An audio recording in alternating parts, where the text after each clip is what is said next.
West Coast. Did you know that ABC Listen has a little sibling? Hi. The ABC Kids Listen app with music to move and podcasts to play. ABC Kids Listen stimulates curiosity, fires imaginations, and fosters good listening skills. Wow! That's a funny noise. Discover a world of entertainment that will spark creativity in the minds of your little ones and get them up and moving. Download ABC Kids Listen today, free from your app store. This is ABC Sports coverage of the 2022 AFL Premiership season. We're gonna be kids. Grandstand AFL on ABC Radio and ABC Sport Digital.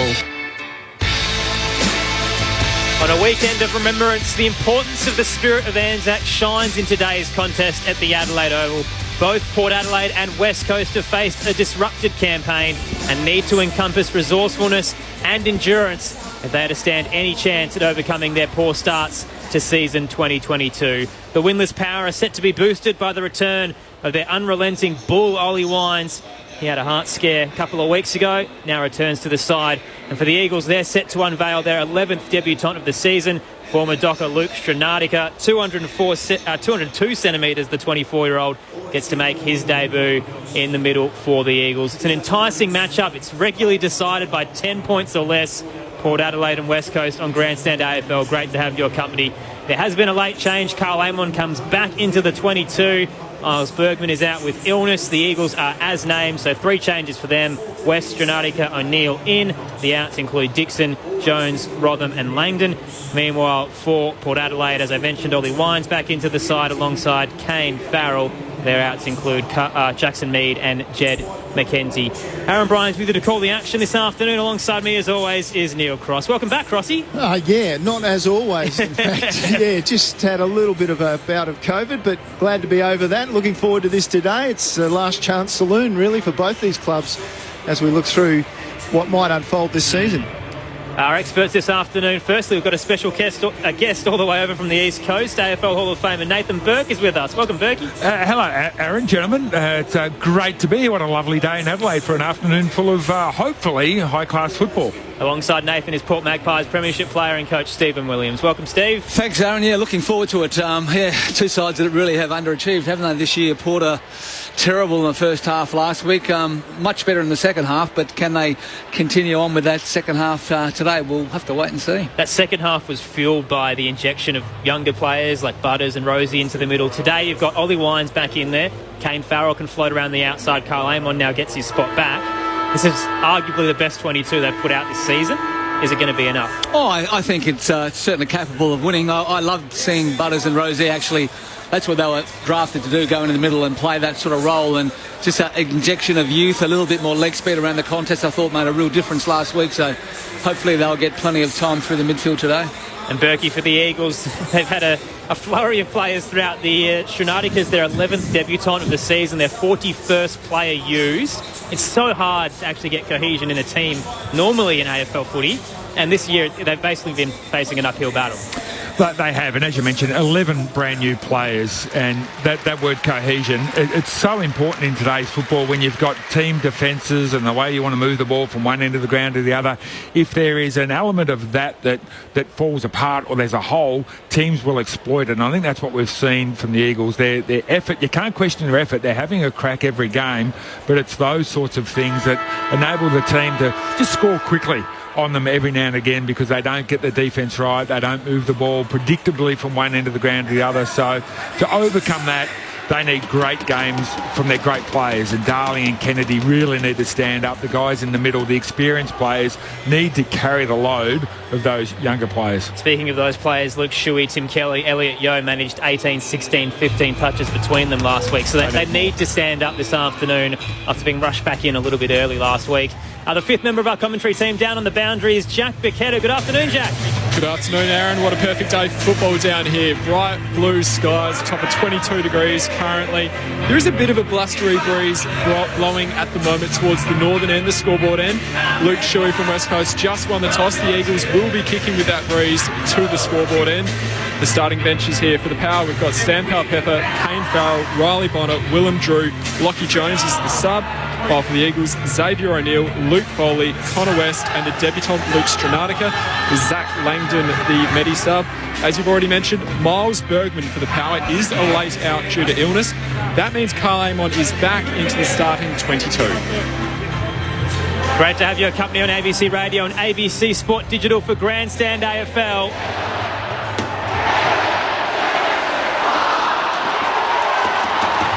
Both sides desperate for a win as Port Adelaide host West Coast. Someone's season is about to be sunk. They're playing for hope in round 6. Really excited to see what Ken Hinkley's men can do with their backs against the wall at home. To kick us off on Grandstand AFL, here's Neil Cross. Song goes, they will never tear us apart, but Port Adelaide close to breaking this season with that horrible start. Hasn't been much better for West Coast. It's the worst start to a season after 5 matches. Just the 1 win and a percentage of 69.25. So here we go. Ball down in the middle of the ground. It'll be Williams to go against Hayes, who gets it for Port Adelaide. Quick hand pass towards Wines. In a tackle, he lost it. Went to Kelly for West Coast. Straight away inside half forward with a kick. Ryan comes out, takes it low down, and then chips it over the top 25 from goal. And the mark taken there by Cripps. Will have a look at the goal face. Yeah, quality clearance, wasn't it? There was a bit of a scrimmage in the middle. The West Coast were able to get the ball back off Port, and Tim Kelly, just a beautiful disposal at the middle, set up this opportunity for Cripps. He'll start from outside the boundary line, across the body, tries to whip it around, and it's coming around perfectly. Brilliant start for the Eagles on the road. They should be pretty comfortable against Port Adelaide here at the Oval. They have 5 wins and no losses against Port Adelaide at the Adelaide Oval, and they lead by 6 points. 1 goal straight. Port yet to score after 60 seconds. Well, it's almost a 1-goal head start. They've given them 40 seconds into the game. There's 6 points on the board. You boys got your wish, and Zach Butters is starting in the middle of the ground, but it is a fairly experienced, very experienced. You've got Bailey Williams in the ruck for West Coast, but the rest of them in there, Kelly and Yo and Shuey, that's a very experienced midfield, so you'd expect them to actually probably have the upper hand. A couple of really young ruckmen too, isn't there? You know, both plying their trade for their first year in league footy, so it's going to be interesting to see that duel. The Eagles strike first, up by 6. Last 2 games against the Power here, they've won after the siren. Hayes swings it down for the Power, straight to Kelly, who's wrapped up immediately, brought to ground. Ball isn't going anywhere. We'll get a ball up inside the square. The text line, if you'd like to get in touch this afternoon, 0437 774 774. Hayes wins it down again. Butters with the half volley. Pops up into the 50. Front position was Finlayson. There's a whistle. Coming back to the Eagles. Luke Shuey will receive it at the back edge of the square. And he'll head out towards left half back. Shuey responsible for one of those losses with a late kick. So he goes inboard to Kelly. And then through the middle of the ground. Dangerous kick, but effective as it turns out. Waterman with the mark. Just shy of the centre circle to the eastern side of the ground. He looks, waits, hesitates, thinks about long, goes short and wide. And it'll be Edwards with the mark. Takes it down the line, he goes. Nelson's the target there. Further wide towards the boundary line. Nice little dinky kick. Sat up in the end for Naish. Wearing 28 again. Tom Cole's number, the former Tiger. Pops it up to right half forward to Cripps. 30th birthday. Tight kick along the boundary line into the scoreboard pocket. Kennedy nearly reeled it in with one arm. Darling came through over around the footy. Ryan soccers off the deck. Tumbles it towards the left forward pocket. Power waiting back through Burton. Couldn't gather. He's under pressure from Waterman. Marshall falls over the footy close to the boundary line. Waterman got a handball away for the Eagles. Cut off by Houston for the Power. Retreats back to Burn-Jones. A worm burner along the deck straight to Shuey. Heads towards goal from the tight angle. Alia's waiting on the behind line right hand side. Takes the mark. No score. West Coast remain in front, 1 straight 6. Port Adelaide yet to score. They've travelled 3 minutes into the opening term on Grandstand AFL. Really good forward pressure there from the Eagles. Kept that ball in. So Lear's kick outside defensive 50 was pretty good. Wines took it on the chest, turned and went straight away and turns it over straight away. Kelly with the intercept mark was met hard but took it right half forward. Eastern side of the ground, looks into the scoreboard pocket and sends it to there. Darling was a target, fell over the back. Rioli battering the ball along at his feet. Said he was held, through the arms up, no decision. Darling pulled it in, got it out again. It's still at his feet, and the umpire still saying play on, and then finally it comes clear for Houston for Port Adelaide. Clearing kick up to the eastern side. There's a whistle in the pack going the way of the power. Lenny Glufter spots it, gives it off towards Mitch Georgiades. It's a left half back now, far from home. Called to play on as he steps off his line, but there's no urgency. Heads up the wing towards left half forward. Back with the flight. Barris brought it to ground. Coming through, the Eagles can swarm. Yo retreats back. Uses Edwards. Dinky kick to Nelson. Sold him into danger. Caught in the tackle. Dropped the footy. Play continues. Edwards dived over the top of it. He's wrapped up by a couple. Ball up to come eastern side. Still the Eagles up by 6. Port Adelaide yet to score. The ball in the air. Williams got it down to Kelly. Quick hand pass to Nelson.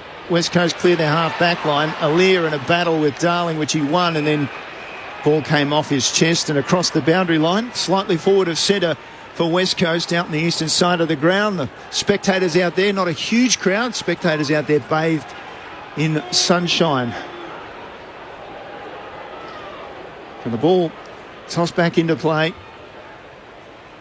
And it's Hayes who got the tap away, but Shuey and then Naish through the hands off to Yo.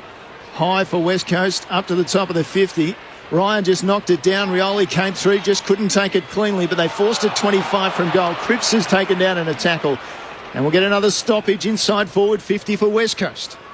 Just controlling the footy, West Coast. They've shown that they're happy just to chip the ball and gain possession. We're reported just to kicking long down the line. Williams rises high from the ball up, tapped it down for the Eagles. No one could gather it though. At the back, Cripps can pick it up. Spins, flat kick around the body for Darling, couldn't take it.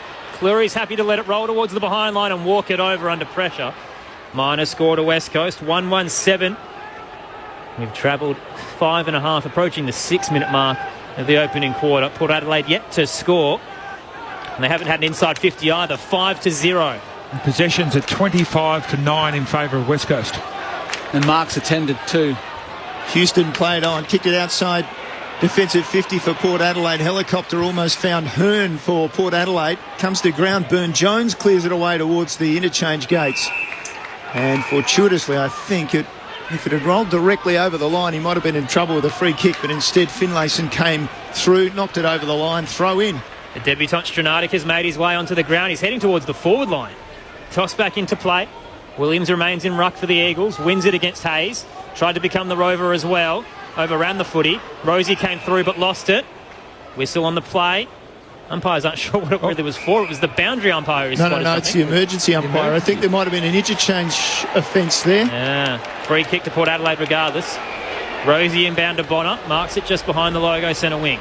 It was like Flinders Street Station. Both teams had 4 players run on and off, and one of them must have just stepped over the line a little bit too early.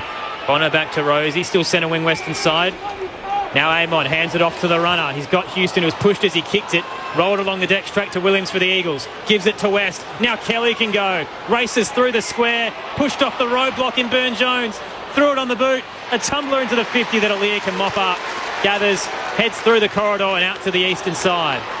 Just watched the ball better than his opponent in Darling. Out there it's Farrell getting his first possession on his return from a knee reconstruction for Port. Kicks astray. At half forward, it's come to Edwards for West Coast. He went towards West. He was spoiled by Stradenica, and it's turned over, but then a solid tackle made by Redden. Forces the ball to ground again. And now we've got a ball up at the front end of the centre square for Port Adelaide. They lead by 7 points. We'll get down to Jack Burketta in a moment. Quick ball up in the middle meanwhile. Hayes won it down straight towards Wines. Threw it on the boot into the 50. To a contest, it's knocked down straight towards Redden. The Eagles now use O'Neill. Back to Witherden. Gives it off to O'Neill. Short little chip kick towards centre wing western side. Can't be gathered. Messy football inside the boundary line. O'Neill becomes the tackler. And he caught him high. Houston has the free kick. Pops it short to the logo. Brought in by Wines.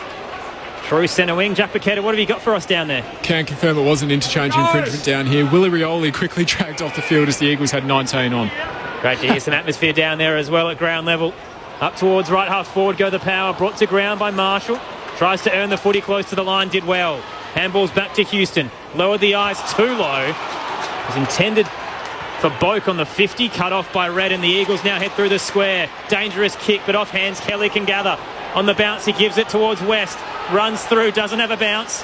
Fans thought it may have been too far. Got it to Kennedy. Put it over the top. Cripps was in space, a bit too long for him. Darling paddled it to his direction. He's mauled.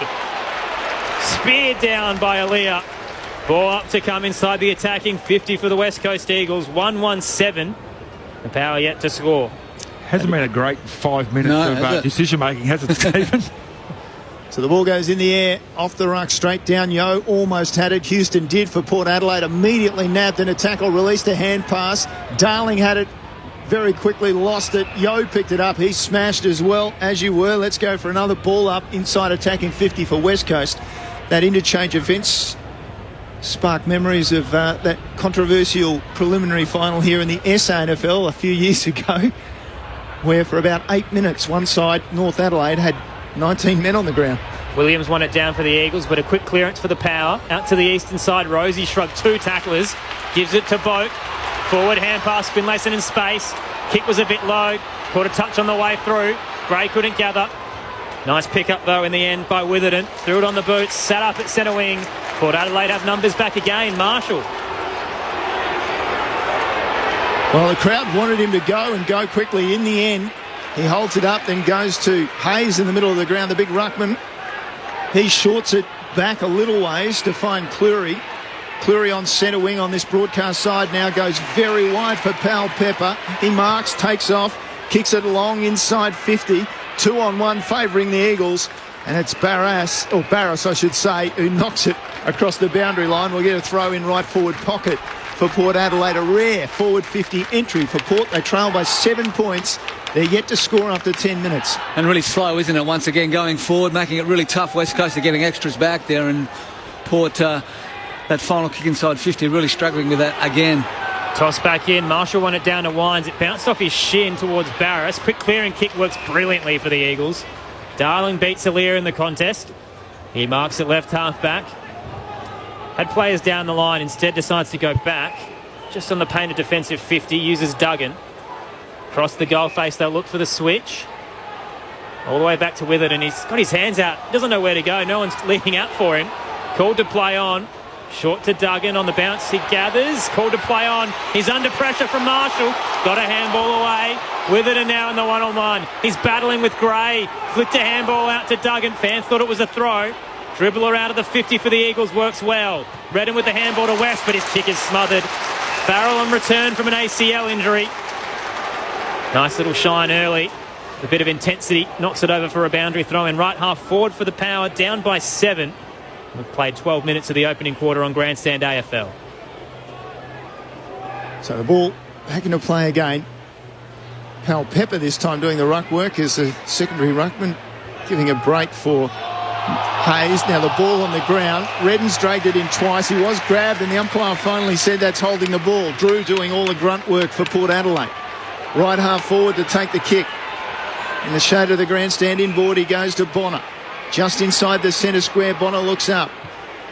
Goes to the open side of the ground with a perfectly pitched kick, and Georgiades leads out and takes it on the chest. Yeah, one of the first times they've actually had a little bit of time and opened up the fat side of the ground. Georgiades had plenty of room and a really nice kick by Bonner just out in front. Not much West Coast could do about stopping that one. And Georgiades, man on the mark, stands about 35 from the goals. Just to the left, not much angle to speak of. And on the season, Mitch Georgiades has 6 goals, 5. So in he comes, crosses the 50, deliberate run in, bit of a hitch kick, leans back and goes to the left. Might be a few Eagles fans here, or otherwise the Port fans are certainly fooled. The cheer did go up. They're just happy for anything. Yes, happy for a score, but it was a good ball movement finally. It was a directed kick inside 50, as you called it, Stephen, to the fat side of the ground, whereas all the other entries have just been bomb kicks. 6-point lead to the Eagles. Witherden goes down the corridor with a bomb kick, straight for the chest of Vern Jones. The All-Australian backman goes to another All-Australian in Aaliyah. Little chip kick out towards the western side. All the way now to Burton. Over the top to Farrell. Was too high and long. Straight to West. It was an awful kick. I don't understand it. You got the ball right in the middle of the ground. That next kick could be in the goal square. You have 2 kicks out to where the interchange is and then turn the ball over. It doesn't make sense. So West for the Eagles goes to a 2-on-2 out on the eastern side. Burn-Jones does well. The back of the pack he gathered. A 1-2 with Amont. Pops it short to Georgiades. Too far out to score. Heads into the left forward pocket. He spots Finlayson. Clunks it in a 1-on-1. Not an easy opponent in Barras to beat, but he did well, the former Giant.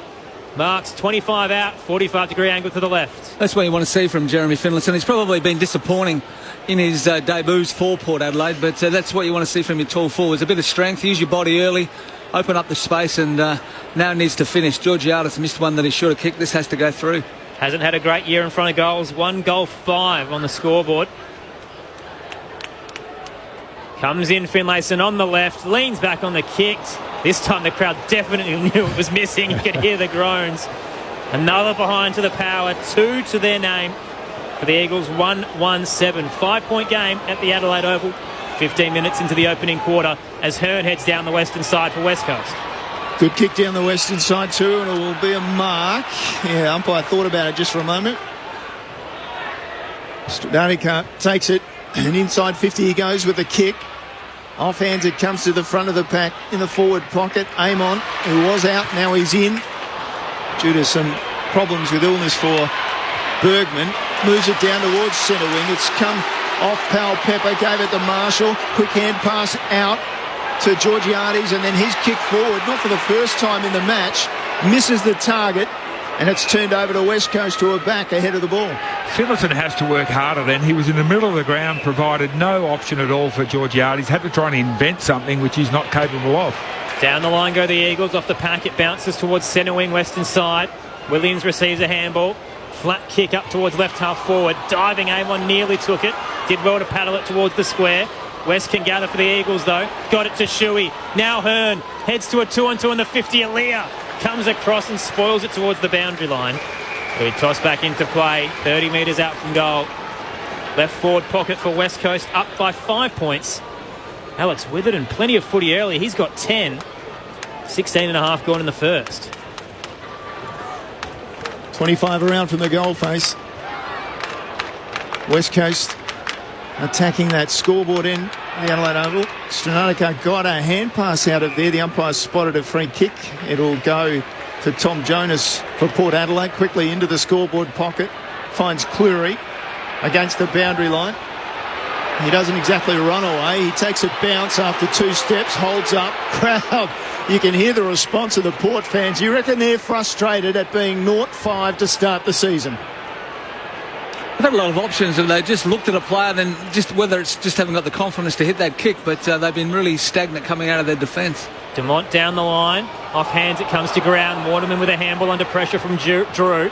Pushed it towards the boundary line. Picked up by Barras for the Eagles. Chip kick over the top, too long for Kelly. Dumont comes through, takes the mark for Power. Central kick to Rosie.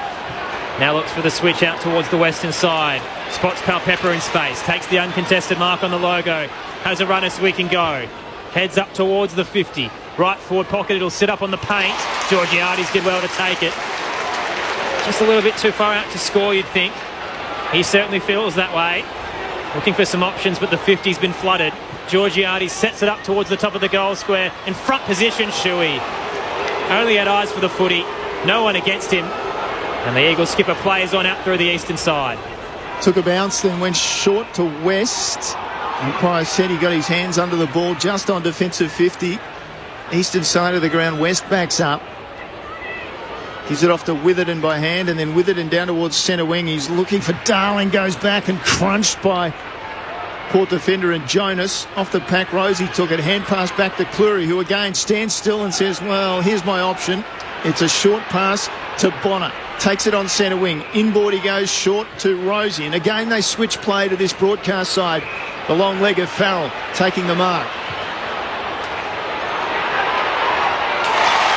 Farrell to the right half forward. Was headed towards Marshall. Diving in. Paid the mark. Paid the mark. Very like generous off there. his chest. Very generous. So he has the footy, too far out to score, right half forward, heads into the pocket. Chip kick too high for Georgiades, but Pepper was at the back. He's played on, ran around the mark, should have stopped. Handball's back to Georgiades. Tight angle, he'll centre his kick for Port Adelaide. Hayes got hands to it, brought it to ground. Eagles have numbers. O'Neill overran it. Hearn came through to assist. Gives it to Nash. Kelly under pressure. Just fists it towards right half back. Kennedy far from home can gather. Handball wasn't great. Burn-Jones picks it up for Port Adelaide. Back to Wines. Up into the left forward pocket. It's too wide. Out on the full. Free kick to the Eagles. They made a meal of that, the Power. Powell Pepper had it out the back. Just kept running. Forced the urgency that didn't need to be there. They're looking very disjointed, aren't they, up forward? There's just no connection from that midfield going inside 50. Boat just the one touch. Butters yet to touch the footy. Motlop yet to touch the football. Nelson, the recipient of the free kick, played on, went down the wing. There was a free kick to West Coast, and away comes Nash now, running from centre wing. Inside half forward, he looks for the kick. Butters goes back. Ahead of Rioli, just chops it off. Just outside defensive 50 for Port Adelaide. Straight into the centre square. Picks off a 45 kick. Drew marked. Gave it by hands to Houston. Now he goes to half forward. Oh, good hands that time from Georgiades. Pulled in the mark under pressure. Again, too far out to score. He'll centre his kick to Houston. Just 15, I reckon. Harry Edwards needs to sharpen his game up a bit. Georgiades has had the 7 so far. The only forward really looking likely. Houston into the 50. Boat used the body at the back. Finlayson a central handball. Cut off by Witherden for the Eagles. Gives it to O'Neill. Threw it on the boot. Spirals it up towards left half back. Off hands. It spills to Shuey. Pop over the top to Ryan. There's a power player down in the contest. West Coast will keep going. Ryan has a runner. Gives it to Kelly. Through centre wing. Hands it over the top. Waterman can spin. Head into the arc. He's putting it in front of Kennedy. Back with the flight. Nearly took it. Was crunched by Dumont. Spilled down. Fleury, or Jonas rather, can give it off to Drew. And now out wide to Motlop. It's the Eagles by 5. Port with possession though. And they're out on the eastern side. Marshall was free. Motlop found him. He immediately turns, having taken the mark, to half forward to Boak. Immediately outside with a hand pass to Wines, who cuts in, goes to the top of the square. Powell Pepper got rid of his man. Fell over trying to take the mark. Missed it. Picked up by Georgiades. And there's the goal for Port Adelaide. Well, a long time coming, but finally they got one in there in front for the first time. Port 1-2-8, West Coast 1-1-7. We're into time on in the opening quarter. Jack Paqueta on the boundary for Dan Houston moving pretty groggy out here, guys, after going back with the flight on that one and landing heavily. While Ollie Wines came to the bench before and was checked over by the doctors, I think they're going to be keeping a close eye on him today. That was almost made the easiest goal seem really, really hard. There was about a 4-on-1 when that ball went in there, and Port almost blew it. But Georgiades has probably been Port's best so far. He's moved around, had plenty of the footy, and he had 8 disposals. So starting off on a pretty good note, four marks as well. Yeah, Harry Edwards is his direct opponent and not showing him much respect at all, just completely zoning back inside that defensive forward area. The Eagles blew it up the other end. They had Willie Rioli all by himself, and they went for Kennedy, who was a 2-on-1, and cost them a goal. Port Adelaide by 1. Ball up in the middle wasn't great. Lucky it wasn't recalled for the Eagles because they get the clearance. Kelly into the 50. Off hands, it spilled to Waterman. Got it to Cripps. Around the body, sets it up for Darling. Rose over the back and takes the mark for the Eagles. 30 out from goal, slight angle to the left. Kelly once again out of the middle, just his ability to win that ball from clearance and use it well. And Darling, we know what a dangerous play he is. One out, he was able to just hold Fleury out and take the ball over the back. 4 goals, 2 for the year after missing the pre-season due to his vaccination status. At West, they reckon he's in terrible form, but he's averaging a goal a game at the moment. Comes in, kicks from 35, hits the left-hand goalpost. Scores level at the Adelaide Oval. 23 played. It's 1-2-8 apiece. Great to have your company on ABC Radio and Sport Digital. Aaron Bryans, Neil Cross, Nathan Burke, Stephen Williams with you. Yeah, shouldn't be missing those sorts of goals as a key forward. You're 25 metres out, virtually dead in front. Wind is helping you, if anything. That's a bad miss from a key forward. Bono plays on from full back, goes long towards centre wing on that eastern side of the ground. Off hands it comes for Port Adelaide.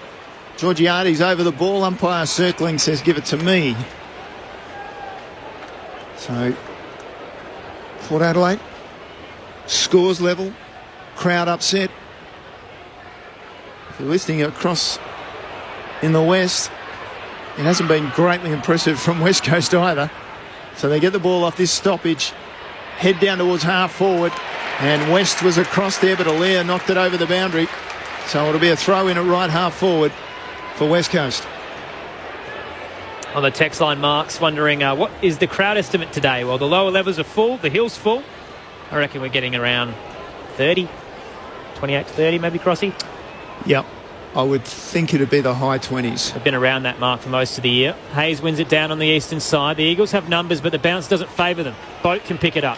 Handball's out to the power for Amon. Long kick up to left half forward. Marshall in front position, got a hand to it. Spilt to Barras, did well. Handed it back to Witherden. Uses Hearn, his kick is smothered. Diving effort from Powell Pepper. That's what you want to see on Anzac weekend. Threw his body on the line. Scores remain level, 1-2-8 apiece. Boundary thrown rather to come left half forward for the Power.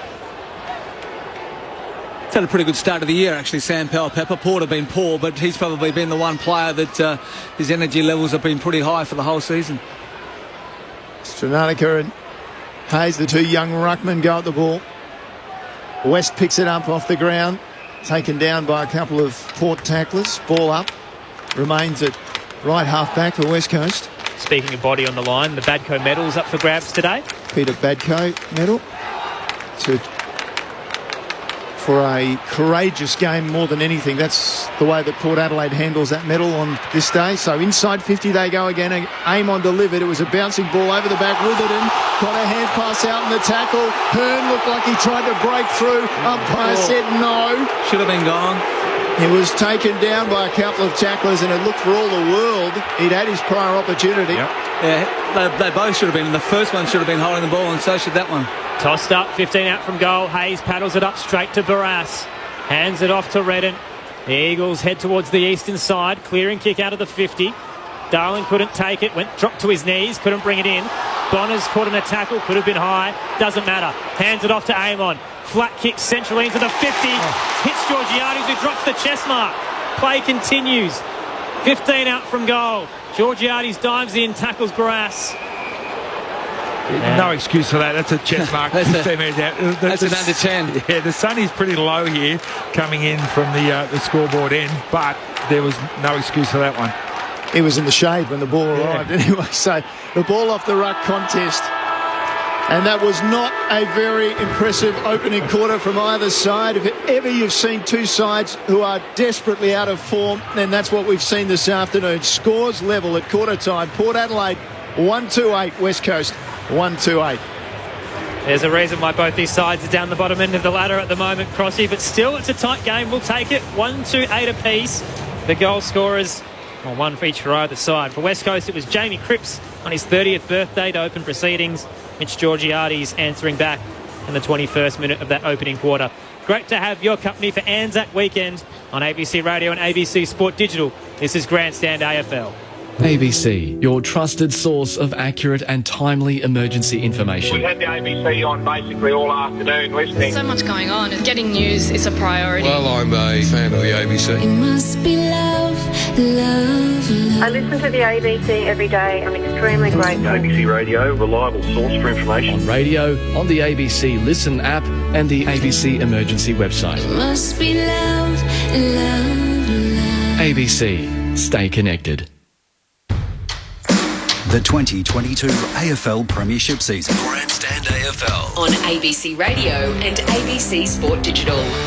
West Coast straight away inside half forward with a kick. Ryan comes out, takes it low down, and then chips it over the top 25 from goal.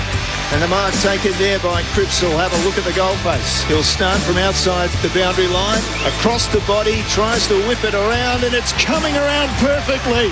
Brilliant start for the Eagles on the road. He immediately turns, having taken the mark, to half forward to Boak. Immediately outside with a hand pass to Wines, who cuts in, goes to the top of the square. Powell Pepper got rid of his man, fell over trying to take the mark, missed it. Picked up by Georgiades.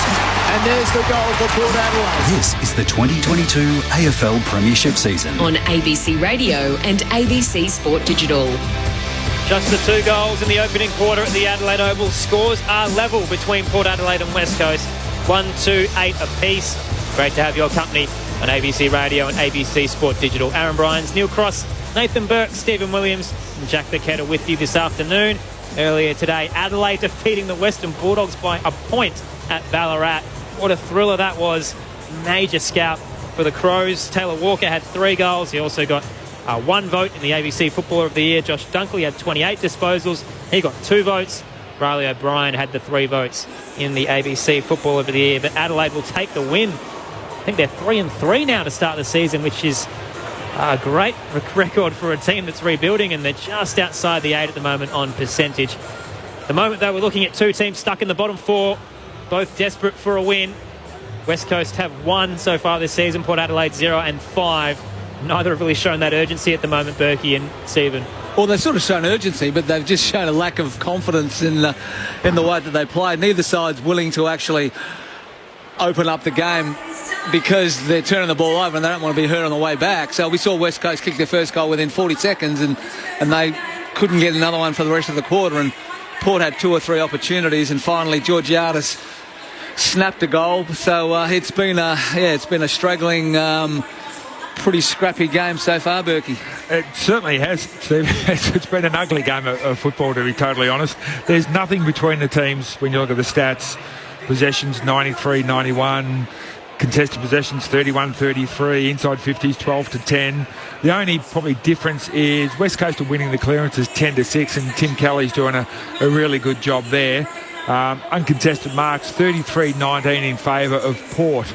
So I think they're trying to maintain possession a lot better than what West Coast are. It seems like West Coast are trying to slingshot a bit, use their pace up forward to get the ball into an open forward line, whereas the Port Adelaide team are a bit more circumspect when they've got the football going from side to side, trying to shift the defence. That's good if the forwards actually work pretty hard and go from one side of the ground to the other. It'd give them an option, but what they're doing is they're switching to the other side of the ground, and then they can't go quickly because there's no forward who's actually pushed over to that side of the ground. Apart from Georgiadis, who's had their 8 possessions and kicked the goal, he's the only one that's really looking lively at the moment. So contrasting styles at the moment. Neither of them are really playing that style particularly well. If someone can click their particular style, well, then they might score fairly heavily, but at the moment I think we're in for a scrappy one. Leading possession getters at the opening break, Alex Witherden has 16 for the Eagles. Incredible start for him. Tim Kelly has 8, Luke Shue with 7. Best for Port Adelaide, Houston, Rosie with 9 apiece. Georgiadis has 8 and a major alongside Carl Amon, who's back into the 22 after originally being omitted. Miles Bergman was the late out due to illness. The biggest knock on the Eagles last week against the Swans was their lack of defensive pressure. Are you at least seeing that this afternoon? Indeed. They're certainly working hard in defence. Alex Witherden picked up 16 possessions, so they're chipping the ball around a fair bit, and they can be pretty misleading, those sort of stats. It used to be the midfielders that cracked up the big numbers, but now it's the half-backs that are just chipping the ball short back and, one side of the ground to the other side of the ground. But, neither side looks like they've got a forward that can rip the game apart. West Coast have probably got the 2 more known big forwards up there in Kennedy and Darling, and Georgiadis, as we mentioned, has probably been the best tall forward on the ground. But it's going to be interesting to see in this second quarter whether Port or West Coast can get their game going and get the scoreboard rolling over. Yeah, tackles 21-9 in favour of Port Adelaide, so Kenny Hinkley would be happy with that. I think if I'm Adam Simpson, I'm asking the Eagles players to get their hands a little bit more dirty on the tackling stakes. Scores level 1-2-8 apiece. Great to have your company. Second quarter on Grandstand AFL. Stranatica into the ruck for the Eagles. Didn't jump. Hayes beat him down towards Wines. Had a fumble. Butters swung in the tackle. Went to ground. Ball up to come. Attacking half for West Coast. Still inside the square. Quick reset. Hayes again wins it. Straight down to Boak. Shrugs 2 tackles. Got it to Wines. It's coming back. Whistle on the play. Going to the power. Robbie Gray and Willie Rioli, both of them yet to touch the ball. Probably the 2 most dangerous small forwards on the ground. So hopefully one of those guys can get going. The Eagles have a habit of conceding multiple majors to small forwards this season, so that's a bit of a surprise so far. Boak at the back edge of the square. Pops it short to Bonner. Still inside. Port Adelaide in possession, scores level 1-8 apiece. Another short kick to Rosie, gives it back to Bonner, who kept running through the circle, hands it off. Sold Houston into a bit of danger, but got it out to the eastern side. Darling's in a 2-on-1 and did well. Kept the footy on the ground, then gathered it himself. Hands it back towards Naish, under a bit of pressure. Handball went over the back of his head, and it's Keane deliberate. That was really good work by Jack Darling, wasn't it, to get over there and put a lot of pressure on, win the 2-on-1 and give the Eagles a chance. Inboard to Rosie, then straight away they go forward inside 50. The lead up there from Finlayson. Umpires called play on. I think he might have said it was too short. So Finlayson went into that scoreboard pocket again, and he finds Boak. So Boak hard against the boundary line, hands it off to Finlayson, who's a left footer, advantaged by the angle, and kicks the goal. Well, it wasn't pretty, but it's not how you draw it up this afternoon. Port Adelaide take the lead, 2-2-14 for the Power. West Coast 1-2-8 after a minute or so of this second term. Burke was about to be actually critical of Finlayson then for not actually going back. He's a left footer on the right side, for not kicking the ball to Boak. But Boakey was smart enough to think, well, I'll give it back, and he was able to just, probably with the pressure off around the body, might just get him going. It didn't look like he hit it really cleanly either. It looked a little bit hurried, but certainly curled back enough to go through the middle and rode it home along the way. So a better start there from Port Adelaide. Up by 6. Decent way to kick off the second quarter. Clean high bounce in the middle. Hayes wins it again against Stranatica, who didn't jump. Spilt down. Wines gathers for the Brownlow medalist. A handball, put it in front of Houston. Put his foot out to try and keep it in possession. Cripps read it best though for the Eagles. Hands it off to Duggan. Uses Shuey. Trying to weave through traffic, but he's caught. Somehow got a handball away, but it doesn't matter. Butters can gather for the Power. Put it out into space. Great little setup in front in the left forward pocket that isn't claimed. Marks put down by Robbie Gray. Sliding low to ground. Gee, it was served up on a platter for him. A couple of mistakes there from some senior players. Shuey, I'm not sure what he was doing dancing around in the middle, just completely lost all sense. And then Robbie Gray, you'd back him to mark that 10 out of 10 times. Ball back into play, comes to the front. Butters, a hand pass. It found its way to Amon through Rosie, and then Amon sends it high into the pocket. Wasn't the greatest of kicks. And Barras takes the mark. Quick hand pass out to Hearn, and Hearn goes long with a kick that was holding. And it'll be Darling, the recipient of the free kick for the Eagles. Inboard with a kick, dangerous. The West Coast are through the corridor. Kelly with a handball in front of Waterman. Another free kick downfield. Kelly was knocked off it after he disposed of it. Free kick to Jake Waterman. In the centre square, played on. Under a bit of pressure, pops it up to right half forward. Yo working with Stranatica. Left it for the big man. Kicks around the body. Kennedy flew. Couldn't bring it down. Amon gathers on the bounce for the Power. Straight kick down the line to the chest of Barras, though. The Eagles get another chance. Through centre wing western side. His kick is awful. Too wide for Yo. Thankfully, it took a bounce. Boundary throwing to come just in front of us. Commentary wing. Port Adelaide up by 6. Amazing thing, confidence, isn't it? When you've got it, you look the best player of all time. But there's not a lot of guys displaying a lot of confidence out there so far today. They're going to their first option they see every single time. Off the ruck contest comes to Boak, tries to flick a hand pass out the back. Redden got it. His ball was partly smothered, found its way in the end to Duggan, outside of the boot, down the line. Kelly picked it up with a hand pass back to Duggan in the tackle. Down the line he goes again, and the ball comes off. That's out on the full. As if that's not indicative of the way the match has gone. Cripps went to pick it up. It went through his legs, and as his leg came up, he clicked it with the heel and over the boundary line on the full. Free kick to Port Adelaide. You'd hate to be a forward player there, Stephen. The way they're mucking around with the ball through the middle of the ground, you could lead 5 times before the ball comes your way. Amon went short to Houston. Now Jonas. Down the western side to left half forward. A 2-on-2 awaits. Front position. Brought down by Stranatica to Kelly. Handball was cut off by Drew. Now Port Adelaide through Finlayson. Left half forward. Flat kick into the 50. Hits up Marshall, who's crunched after he took it. Mark, no free kick. Nice kick by Finlayson, wasn't it? It was one of those you mentioned. He didn't take that first option. He actually showed a bit of poise, saw Marshall in a better position than Gray, and just popped it over to him. Man on the mark will be 48 out from goal. 45-degree angle to the left. Todd Marshall Have to work for this one. The flags behind the goals look like they're helping him slightly. 6 goals straight for the year, but he's been goalless in 3 of the 5 games he's played. Decent run up. He'll kick from outside the arc. He's got plenty on it. It's coming back for a major.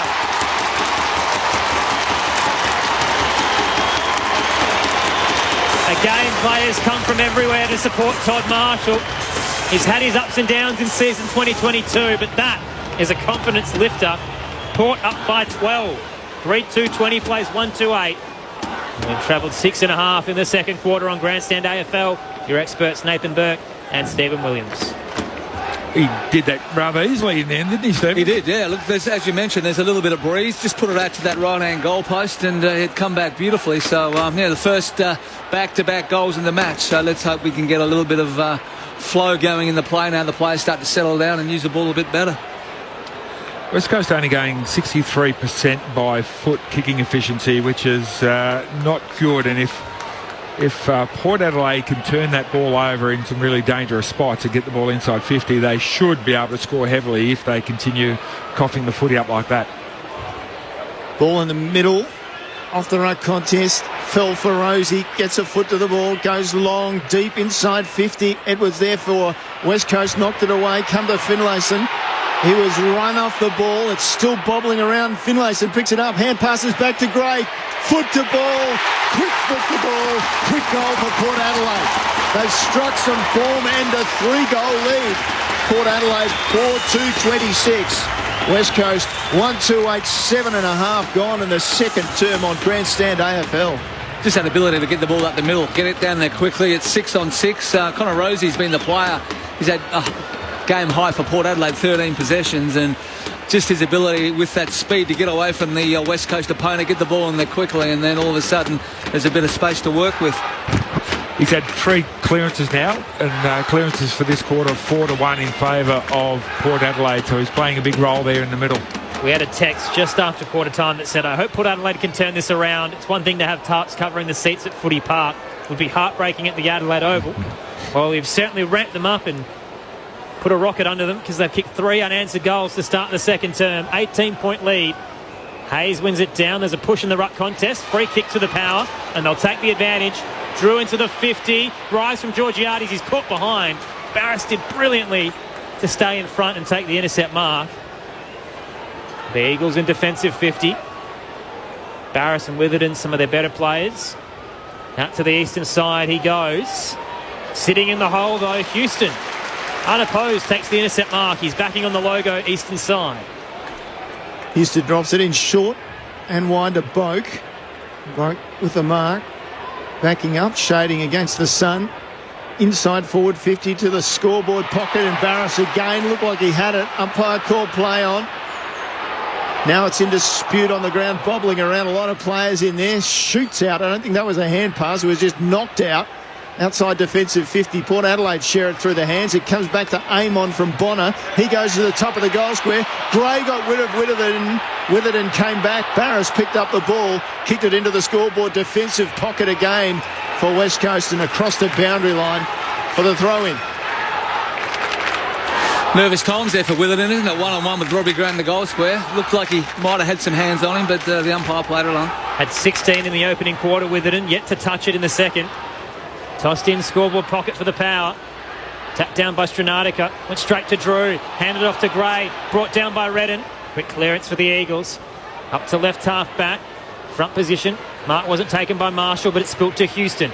Port Adelaide again inside the attacking 50. Houston's kick, though, far wide and out on the full. Free kick to West Coast, trailing by 18. Yet to score anything in this second quarter. 4-2-26 plays 1-2-8.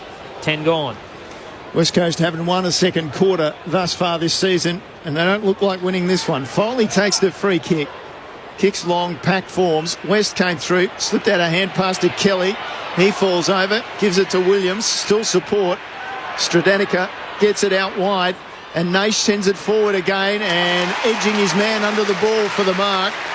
It was well done by Cleary, and his opponent was Kennedy. Switch of play now for the power. Motley will take it left half back on the western side. Has Finlayson alone, centre wing. Bench players telling him to go. He does. Chips it short to Drew. Just behind left half forward. Inbound, he goes back to Motlop on the logo. Heading towards the 50. He's got a leading target. He's a bit too short in the end for Boak. Sliding to the ground, he got a handball out to Bonner. Sold some candy around Redden. Check side on the left is curling. It's not enough. Minor scored to the right-hand side, but gee, Bonner had a nice little run there into the 50 out of nowhere. It's a nice confidence from a 45-degree angle to just put a little banana from 48 metres out. 19-point lead to the Power. 4-3-27 plays 1-2-8. So the former Lion, Witherden, plays on from full-back for West Coast. Sends it high and coming through Darling, virtually unopposed. Aaliyah got nowhere near him, so Darling with the mark. Right half back, looks down the line. Nothing much available. He's forced now to play on. Goes in the direction of Kennedy. Or Burton, that was an interesting approach. And there's a free kick in any case against Williams. So to go to Cleary for Port Adelaide. Shorty goes near the interchange gates. Wine takes it. Wine's with a forward hand pass. Interesting to Farrell. Tried to, under pressure, hand it back to Wines, I should say.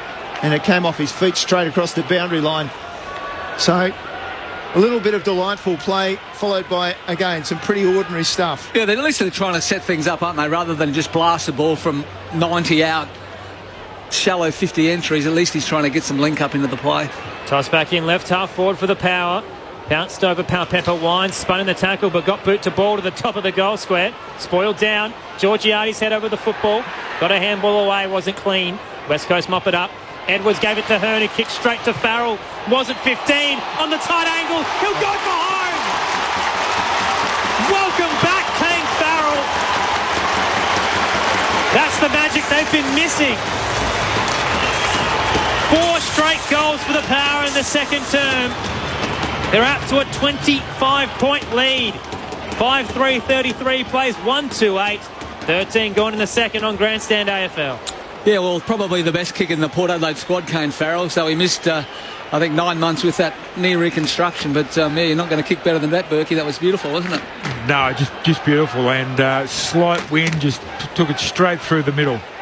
Just watching down here, we've got Zach Langdon warming up. He's either getting a bit chilly and wanted to go for a run. He's the Medi sub for the Eagles team. The guys on the bench are Ryan, Shuey, Duggan and Kelly. We go down to Jack Baketta on the boundary. There is absolutely no problem down here on the bench. It's just a very eager young player, I think. We'll keep it to ourselves. Normally we don't see them warming up like this, but he must be a bit chilly. Out of the middle, Wines with the ball, went to ground. Yo picked it up for the Eagles, runs the other way. Around a couple, then a forward hand pass, found West. West looked outside with his hands initially. Finally found Naish. Naish at half forward for West Coast, sets it up. That advantage is Aaliyah, who punches it to the front. Through came Rosie. Slick hand pass from the Port Adelaide youngster. And off they work it. Through hands, it went to Wines in the middle of the ground. Takes the ball and goes towards... Well, he went towards Pal Pepper. Hearn came over the top. I thought he was gone, but Pal Pepper took a nice mark. And they're away again to Drew. Out to the eastern side, the chain of handballs goes through. Burn-Jones, Motlop into the 50. Marshall's all alone. Got rid of Barris and charged towards it. Takes the uncontested mark. 40 from home, straight in front. That's terrific work by Sam Pal Pepper. Then that was a terrible kick from Ollie Wines, but just to be able to actually go back, turn around and watch the ball. Normally the player will give that away as a free kick for a front-on charge, but he was able to turn around, mark the ball, and from that point on, Port used it nicely, and a lovely kick by Motlop. Had 1 goal in the opening round, 5 in the showdown. Now he's looking for his second. Long run up, crosses the paint of 50 from 45. It's a straight kick. Never in doubt for Todd Marshall. He's got 2. 5 unanswered majors for Port Adelaide. 6 either side of quarter time. They're up by 31. 6-3-39. The Eagles 1-2-8. 15 and a half gone in the second term. On Grandstand AFL, Aaron Bryans, Neil Cross, Nathan Burke and Stephen Williams with you. Well, Barris has come to the bench. Hopefully he's on the phone or talking to the coach at the moment, because it was a fairly quick play, overlapping handballs down the field from Port Adelaide. Barras was on his opponent, Marshall, in the goal square. He just let him run straight up the middle and take the mark uncontested. He was hoping that the Port Adelaide player would be selfish and have a shot for goal, and he'd actually mark the ball in the goal square all by himself. So as a defender, you've got to make the play with the ball do the hard thing, and that's have a shot from outside 50, not hit someone on the lead 25 metres out from goal. Contest in the middle, went to Yo. He's following up on the ground. Ball still in dispute. Spits out eventually to O'Neill. In a tackle, got it away. And Lux of Fortune Nation's taken a mark because it was just kicked off the ground by Rioli.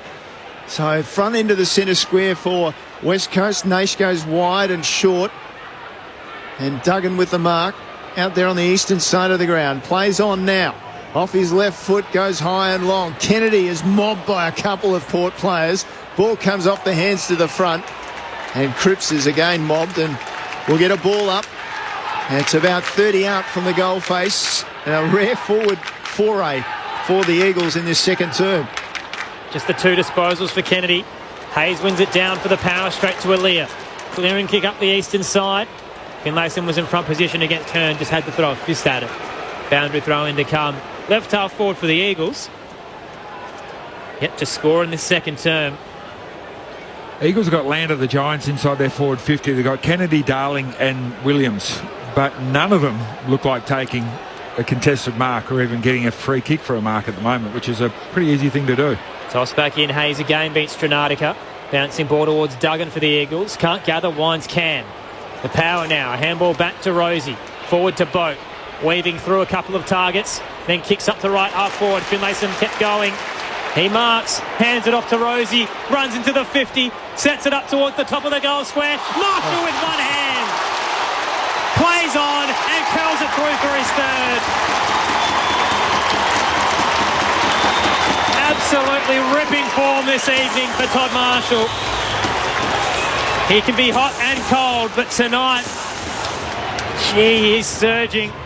Port Adelaide, 6 unanswered majors in the second term. 7-3-45, a 37-point lead.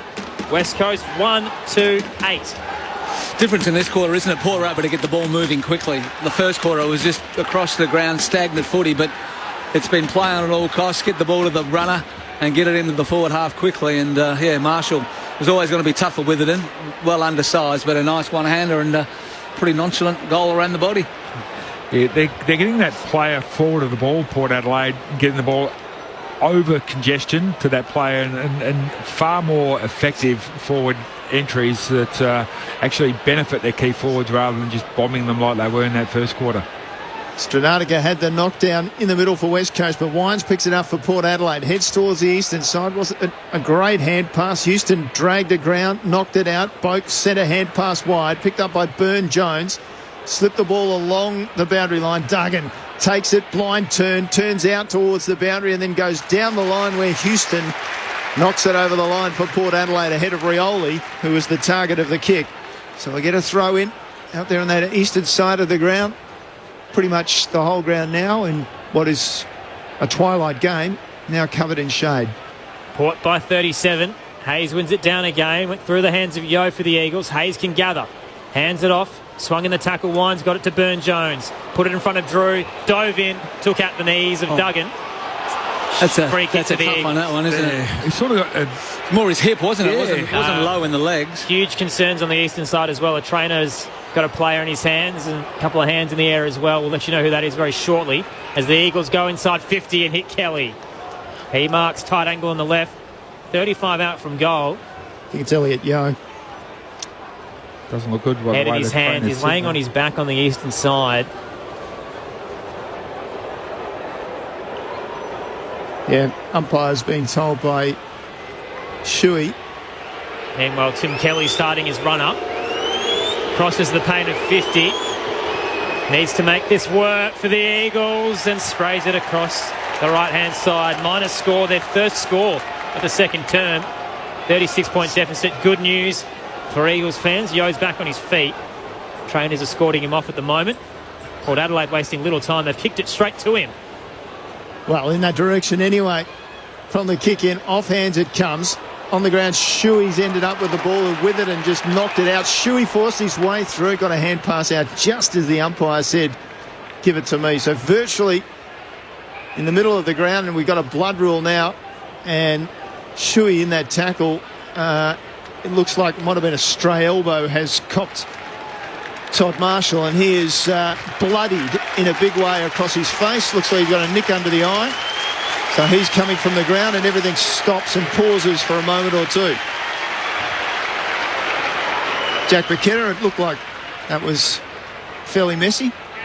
Yeah, there was quite a lot of blood, and Elliot Yeo has finally come and made his way to the bench. He's got a big cut under his right eye, what looks like his right cheekbone now, so he'll get assessed and I'll give you an update.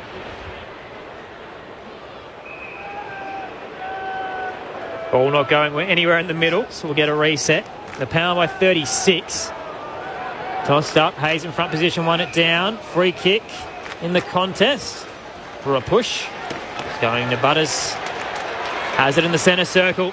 The Power head inside 50. Finlayson's in front position. Hearn brought it to ground. Finlayson gathers on the bounce. Whistle again for a hold. It's going to Finlayson. So the man on the mark will be 40 out from goal, straight in front. Finlayson looking for his second. This puts a lot of pressure on the smaller defender when he's standing a tall forward. The ball comes in quickly. There's not a lot of help. No third man up, and Hearn just slightly infringed. Wasn't much in it, but opportunity to Finlayson. So Jeremy Finlayson, the former Giant, from 45. Plenty of power, but a minor score to the right-hand side. Port back up by 37. Some confirmation as well on Elliot Yeo with that cheekbone injury. He got hit by Sam Hayes' shoulder in the ruck contest, so nothing untoward, but certainly a high blow. Begs the question, what was he doing in the ruck contest? But anyway, down the line, West Coast have managed to mark, and it'll be Ryan who's taken it. So the two number ones, Ryan and Tom Jonas, he goes in board with a horrible kick, and he's set up with it, and Robbie Gray got him and took him down. Point of the centre square. At left half forward for Port Adelaide, will get a ball up. Eagles have got Waterman playing behind the ball as a spare man in defence, and hopefully does a better job than last time the ball came in high. There'll be a holding decision. It'll be against Shuey, I think, who dragged down Farrell, who was trying to crash through the pack, and Shuey's looking at the umpire. Is he being demonstrative? Umpire's happy with his inquiry as to why that was a free kick. Farrell, meanwhile, launches the ball to the top of the goal square. It's over the back and towards the boundary line, and they can't rush it through, West Coast. They've set up an opportunity for Butters on the ground. Released their hand pass out. Georgiades in turn finds Boak. Boak goes further back, found Pal Pepper. He sends it back from when it came, and Butters couldn't hold on to the ball. Finally, it's over the boundary line.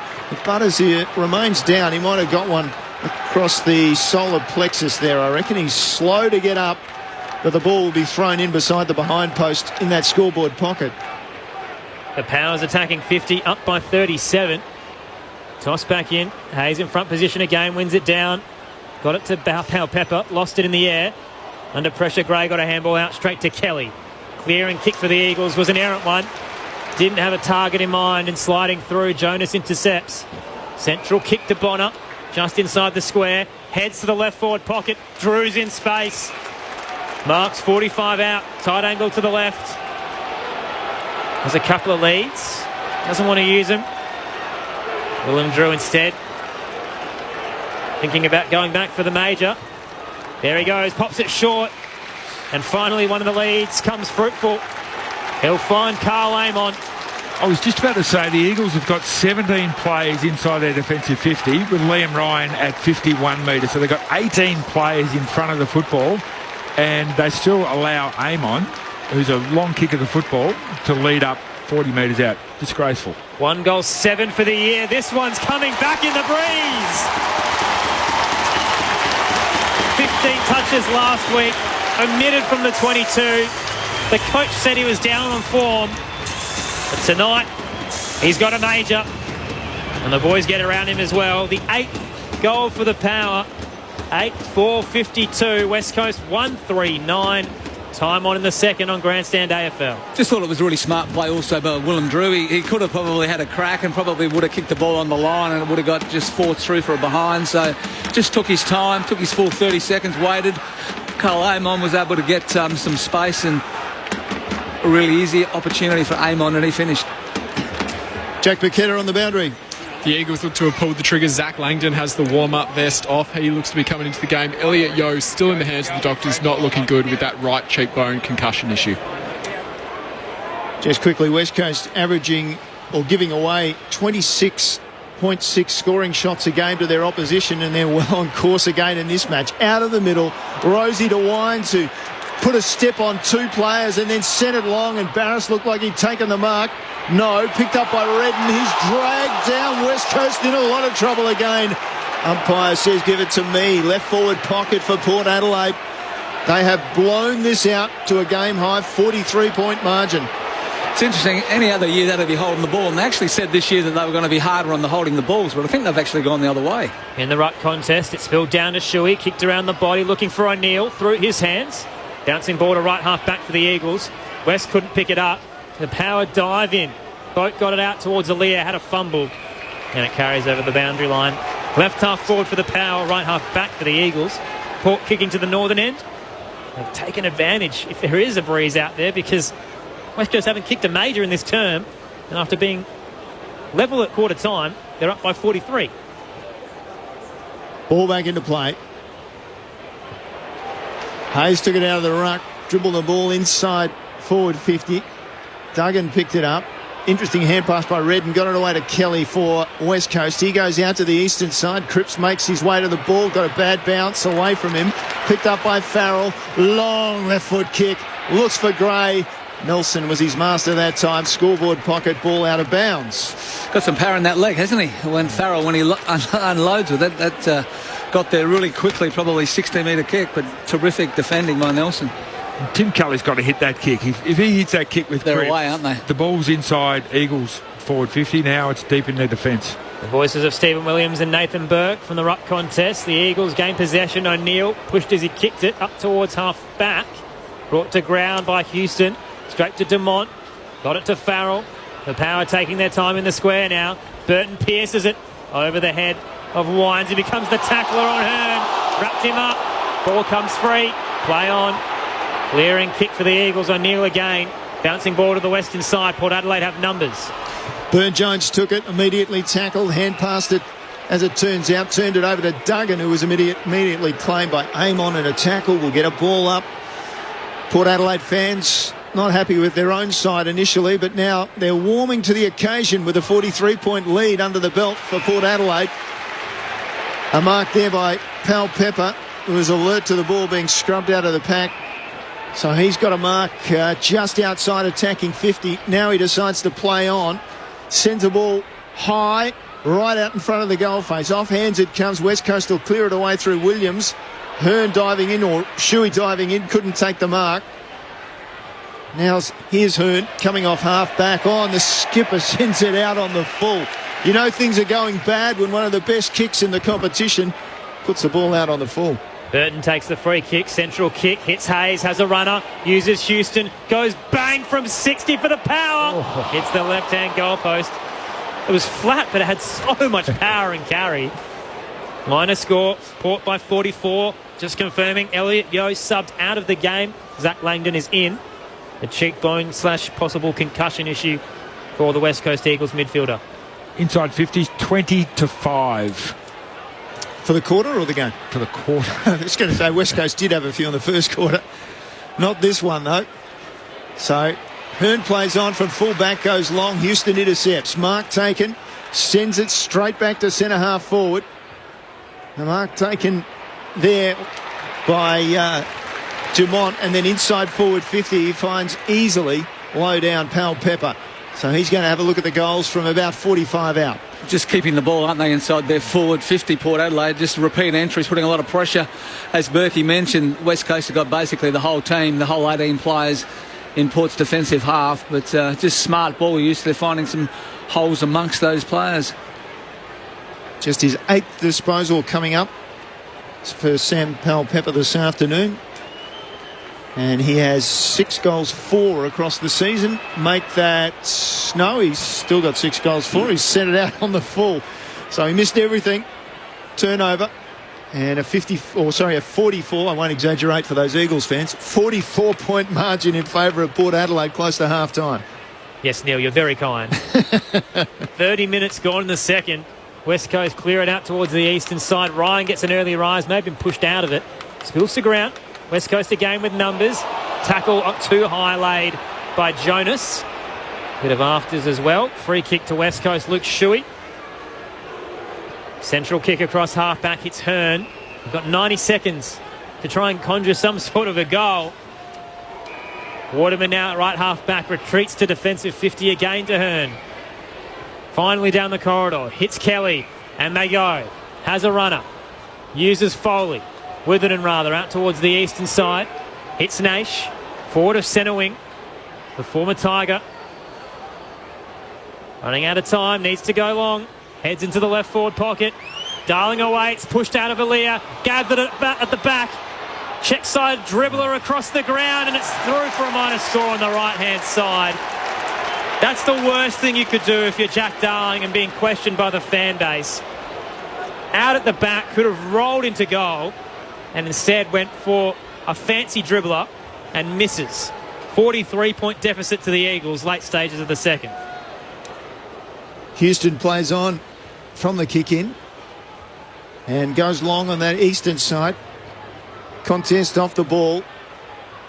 Or off the contest comes the ball, and West was over it. Did he drag it in? Umpire calling play on. It's still in dispute. The umpire says, give it to me. So West Coast have butchered that goal, and Port Adelaide have got it out to right half forward.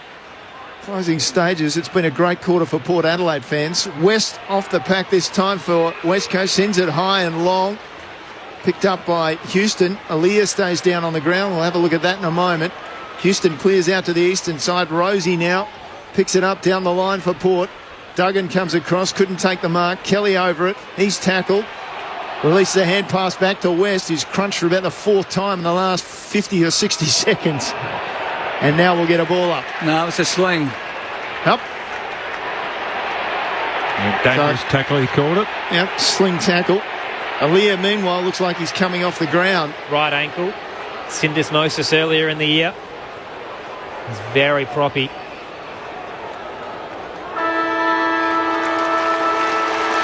And that'll do us for a half of football. Wasn't pretty. But for the home fans, they're finally seeing some fight from the Port Adelaide Football Club. West Coast slumping. It was 1-2-8 apiece at quarter time. Port Adelaide kicking 7 unanswered goals in the second quarter to push it out to a 43-point lead. 8-5-53. Plays 1-4-10. The goal scorers at the major break. Marshall with 3. Singles to Gray, Finlayson, Amon, Georgiadis and Farrell. For the Eagles, their only goal scorer was the first of the game, Jamie Cripps, in the opening minute. They haven't kicked a goal since then. Dismal performance for the Eagles. They need to find something. This is arguably the best 22 they've been able to put on the park this year. But they're battling 1-5 at the moment. Season could be shot after tonight. Great to have your company on ABC Radio and Sport Digital for Grandstand AFL. The text line, if you'd like to get in touch, 0437 774 774. Earlier today, Adelaide defeating the Western Bulldogs by a point. And still to come, Fremantle host Carlton at Perth Stadium. Clint Wilden, Ben Cameron, Cara Antonio, Michael Braum and Akash Patunda with you for that call. But Berkey and Steve, we should find out what on earth is going on out there, because Port are starting to click a bit. The Eagles cannot hit a target to save their life right now. Yeah, well, after such a dour first half, or first quarter, where each of the sides kicked a goal, and West Coast, let's remember, kicked their first one within 40 seconds of the opening bounce. So, Port were able to just get the ball, the game on their terms. They're able to move the ball a little bit quicker. As Berkey mentioned in the call, they're able to get that forward handball just to release the player rather than kick it to a shallow inside 50. They're able to get that extra player to get the ball and run it and get it in there deeply, or or use the ball a bit better and hit some targets. And all of a sudden that confidence that wasn't there in the first quarter returned, and they were able to kick 7-3, 10 shots of goal to the Eagles' solitary 2 behind. So, they would certainly feel a little bit more relieved, Berkey, going in at half-time after you've had a poor start to the season, 0-5, to all of a sudden get the game on your terms and start to put some goals through. The confidence can come back pretty quick. Yeah, you could almost see the confidence grow throughout the quarter, couldn't you, with Port Adelaide? They were, early days, they were very rushed in their decision-making, and whoever was free, they were just going, OK, I'm going to absolve myself of responsibility, and you can have the footy even if you're backwards or sideways, or you do something else with it. And there was a lot of just that sort of what I call pretty much absolving yourself of responsibility. That quarter, it was a lot more circumspect. It was, you're free, but you're not really in the best position, so I'll hang on to the ball a little bit longer.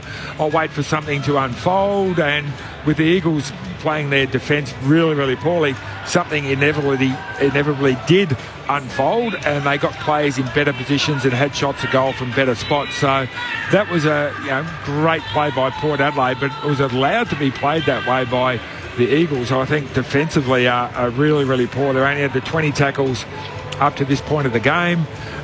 They're guarding grass. They're not really being responsible for an individual player. 61 uncontested marks Port Adelaide have had compared to 34 with the Eagles. And so they're just chipping their way through, getting a loose player out the back and then going forward. So if I'm Adam Simpson, I'm really concentrating on that defensive side of the game, because if they can't get that right, this score's going to blow out, and it's going to be a really big and probably even humiliating loss for the West Coast Eagles, coming up against a team who are 0-5, and you're going to get beaten by 15 goals the way it's going at the moment. They kick the goal in that first 40 seconds, haven't scored again a goal in the next hour of football, and they really haven't looked like scoring a goal. Inside 50s for that quarter was 7 inside 50s. So you're not going to kick a winning score when you only get the ball inside 57 times. So there's a lot going wrong for the Eagles, but if they can get their defensive mindset going in this second half, at least we'll be in for some sort of a game. If they can't, happy days for Port Adelaide. I know a few Eagles fans out west probably wouldn't be too disappointed with today's result if it continues down this path. They're happy to have some sort of first-round draft pick after the last few years, but they need to be competitive, and they're just not showing that at the moment. A 43-point deficit. Port Adelaide up 8-5-53 to 1-4-10. Plenty of scores from around the country coming up shortly. Your text as well, 0437 774 774. But for now, on ABC Radio and ABC Sport Digital, time to take the latest from the ABC newsroom.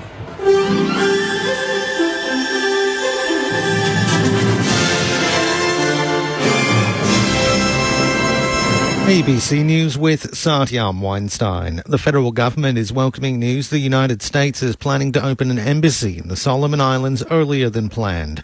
A US delegation has met with the Solomon Islands Prime Minister Manasseh Sogavare to discuss concerns about a contentious new security pact he signed with China. Shortly after the meeting, the White House announced the US will expedite the opening of an embassy in the Solomons' capital Honiara 30 years after it closed its mission to the country. Coalition frontbencher Simon Birmingham says it's a good move. We welcome deeper engagement by all of our partners in the Pacific. Australia has a comprehensive network of embassies and high commissions across Pacific Island nations. The Shadow Treasurer Jim Chalmers says the reported dumping of Liberal National Party postal vote information by a postie is utterly unacceptable. Australia Post says one of its staff has been stood down after a complaint they were seen putting hundreds of LNP-branded postal vote applications in a wheelie bin in suburban Brisbane. Mr Chalmers says the behaviour is deeply concerning. What happened there was completely unacceptable, completely and utterly unacceptable. We need to know what's happened here. We need to know that it won't happen again. Military experts say days into the latest phase of Russia's invasion of Ukraine, its forces have not made a major breakthrough in the country's east.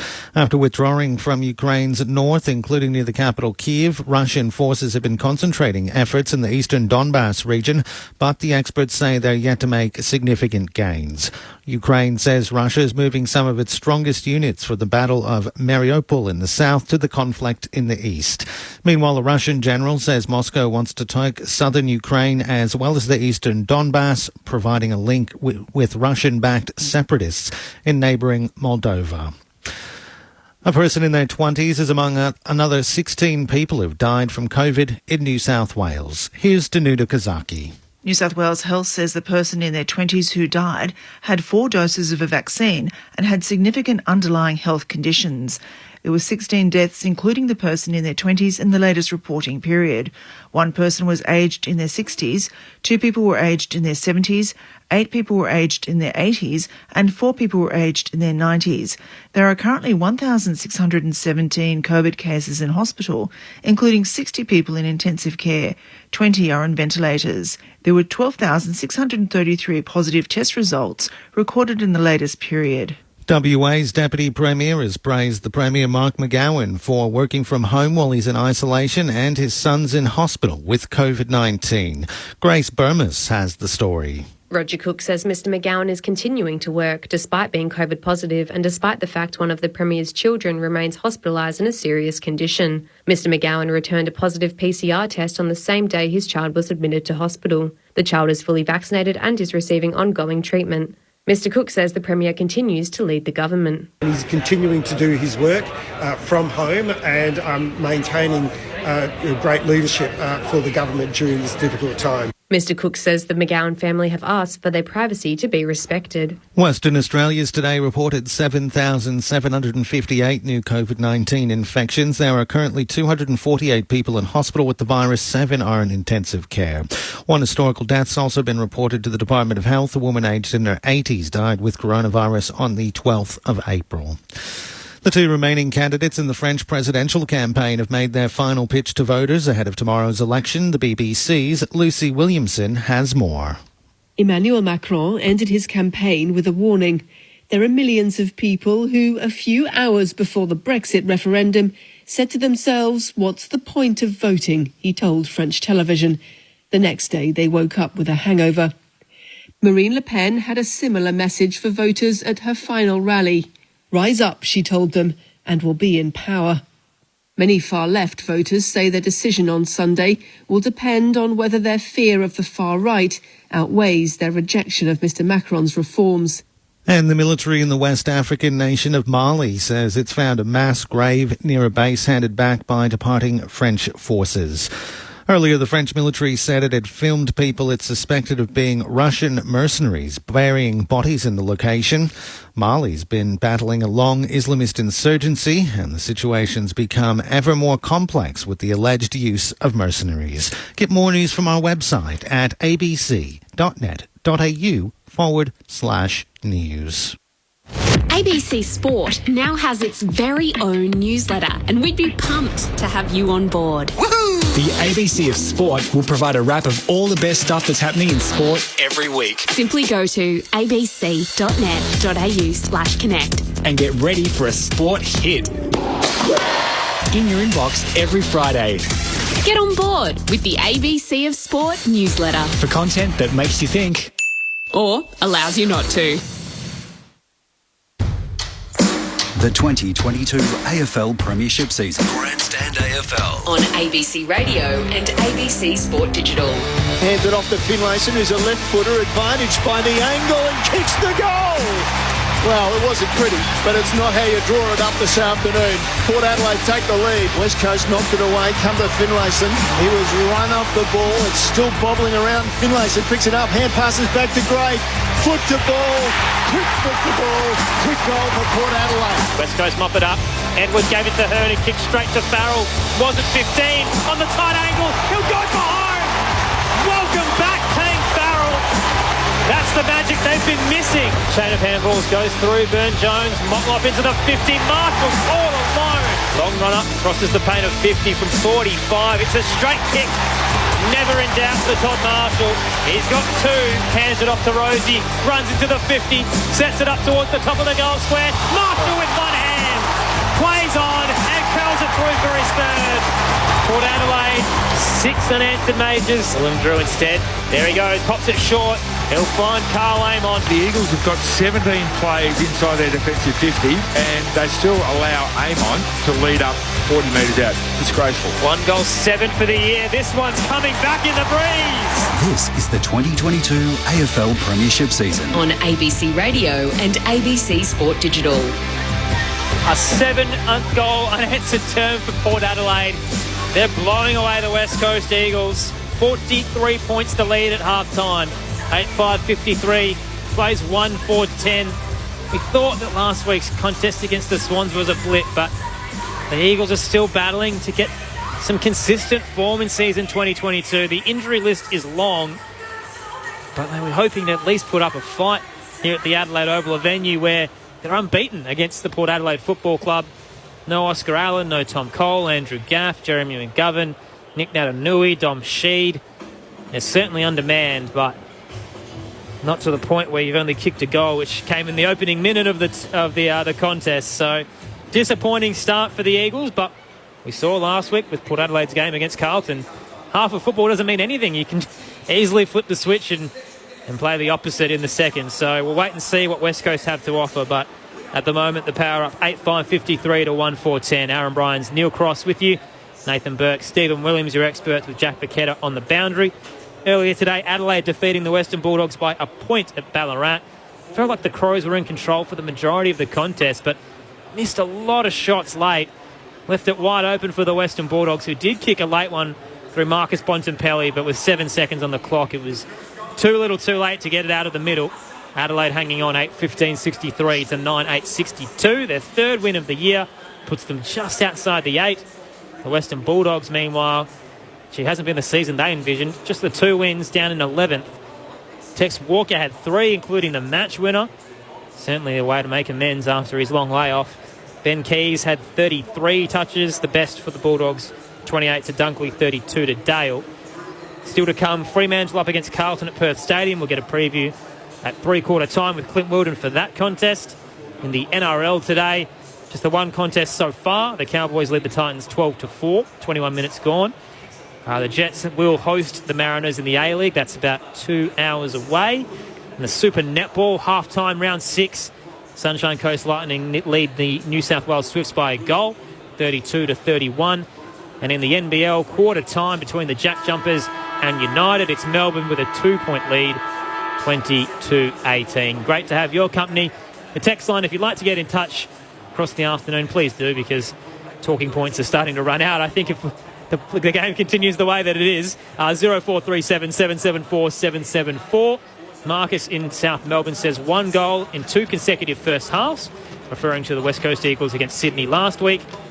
Says it all to me, says Marcus. I'm not sure if he's an Eagles man, but certainly on the money there with the fact that the Eagles are well and truly below form right now and surging towards a bottom 4 finish. On the live ladder, Port have jumped them. So their first win of the season has put them in 14th at the moment. The Eagles down in the bottom 2, 17th. So got to show something if they want to at least keep their season alive. Stuck at 1-4, it'll be 1-5 if they continue this way. The Power Faithful, though, they're up and about. Finally a win coming their way. It's not too little too late for their season, but certainly going to be difficult from here. Port are up and about because the little leaguers are just making their way off the ground, and Port are out there. They're out in the middle. They want to get this game underway. They can sniff a win. You don't want to let the Eagles back in at any point. What do you say as Adam Simpson, Stephen Williams, to a group that is dejected after the past fortnight? Yeah, it's a tough one, isn't it? Because you read a host of quality players and aren't there, but gee, there's some talent out there as well, Berkey, isn't there? Through that midfield, you know, it's just at their top. They're as good as anybody in the competition. When you think of Kelly, you think of Yo, you think of Shuey, Redden, and up forward we've got Darling there and Kennedy. You know, they're terrific key forwards as well. So yeah, it's funny when sides lose their confidence how poor they can look. And they both looked as bad as each other for a quarter, didn't they? But Port were the ones who were able to turn it around. So whether the Eagles, you know, this first 10 minutes of probably this third quarter is the most important part, probably for both teams. Port need to understand that the Eagles, if they're going to have a crack, that's when they're going to come out and have it. So they need to stand tall and stand strong and make sure that they don't let the Eagles get the confidence that the Eagles gave them in that second quarter.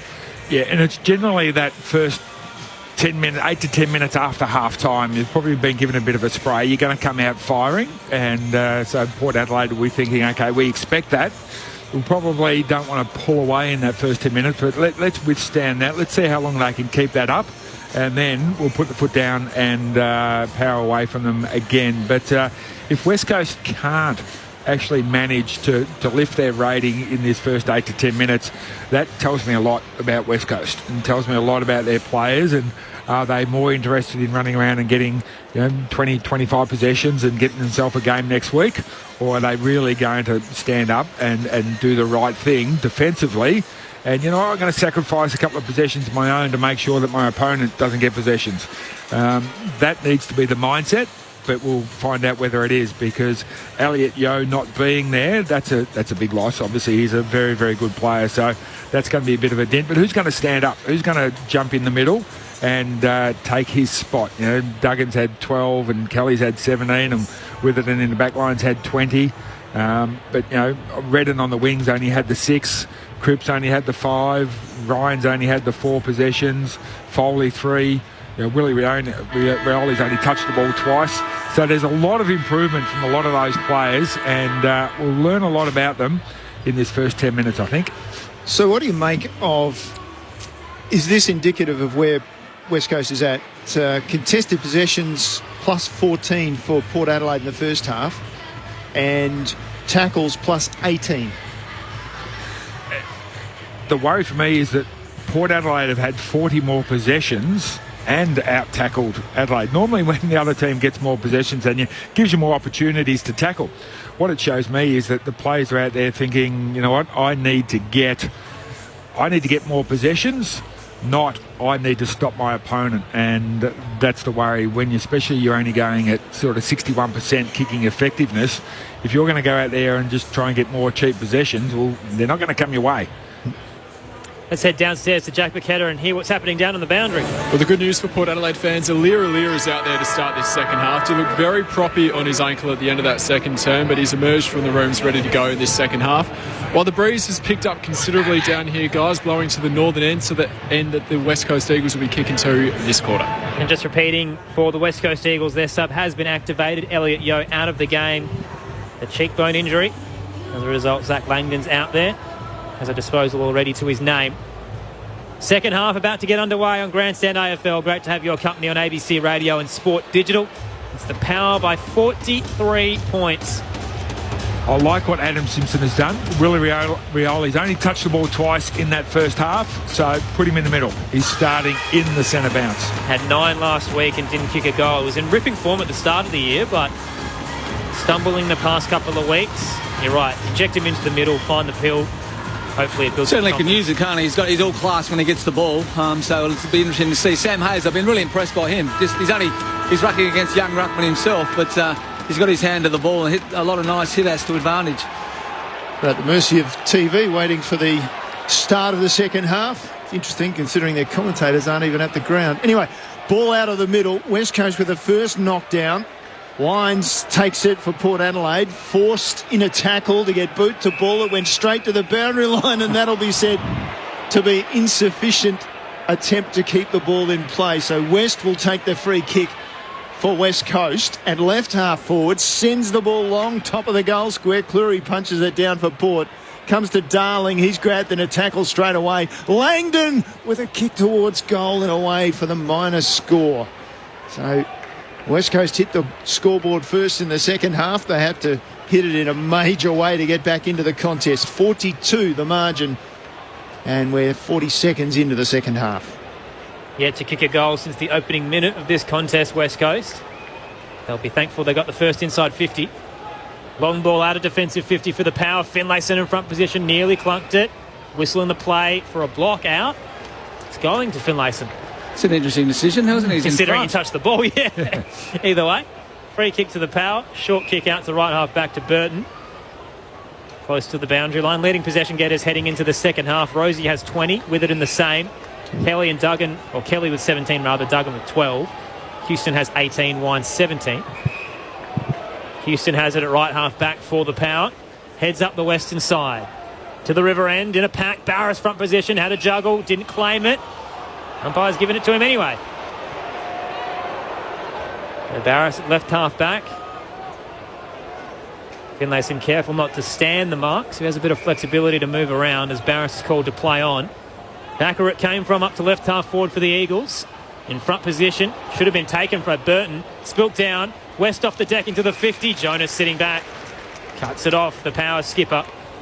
42-point lead to Port Adelaide, 8-5-53, plays 1-5-11. Well, the kick was wide from Jonas, and Burton got one hand to the ball, which is probably just as well because it was just inside the boundary before it went out on the full. So, as a result, throw in.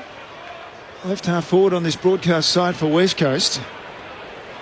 Getting to the front was Mays, and taken down without the ball off the ruck contest was Rosie for Port Adelaide. He'll receive the free kick. Luke Shuey was the offender. Rosie looking inboard, now called to play on. Dodges around. Shuey hit him late down the ground. So he got the kick away. And it'll be a Port Adelaide free kick to Finlayson down the ground. Shuey getting a little bit angry at the situation they're in. Finlayson forced to play on. As a result, it comes to Shuey. This time I thought he was held late. Umpire called play on. It's found its way to Wines. Inside forward 50 for Port Adelaide, into the pocket and out over the boundary line ahead of Motlop. Let's go down to Jack Burketta on the boundary. West Coast coach Adam Simpson might be taking the schooling, not scolding approach today. He's been starting this third term down on the boundary line with his team. Now he's just heading up to the box now. Kevin on the text line says the spotlight has certainly been switched from Ken Hinkley to Adam Simpson now. Toss back into play. Hayes won it down. Spilled out to West. Threw it on the boot. Around the body up to left half back. Houston marked and went. Caught in the tackle. Naish got him as he kicked it out on the full.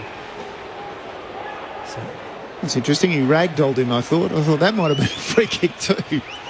Free kick to the Eagles' left back pocket. Hearn chips it short to Naish. Across the goal face to the right back pocket. He'll spot Edwards. Up through the eastern side, 2-on-2 away. It's using the body well, Redden. Stood his ground. Amon went to the deck.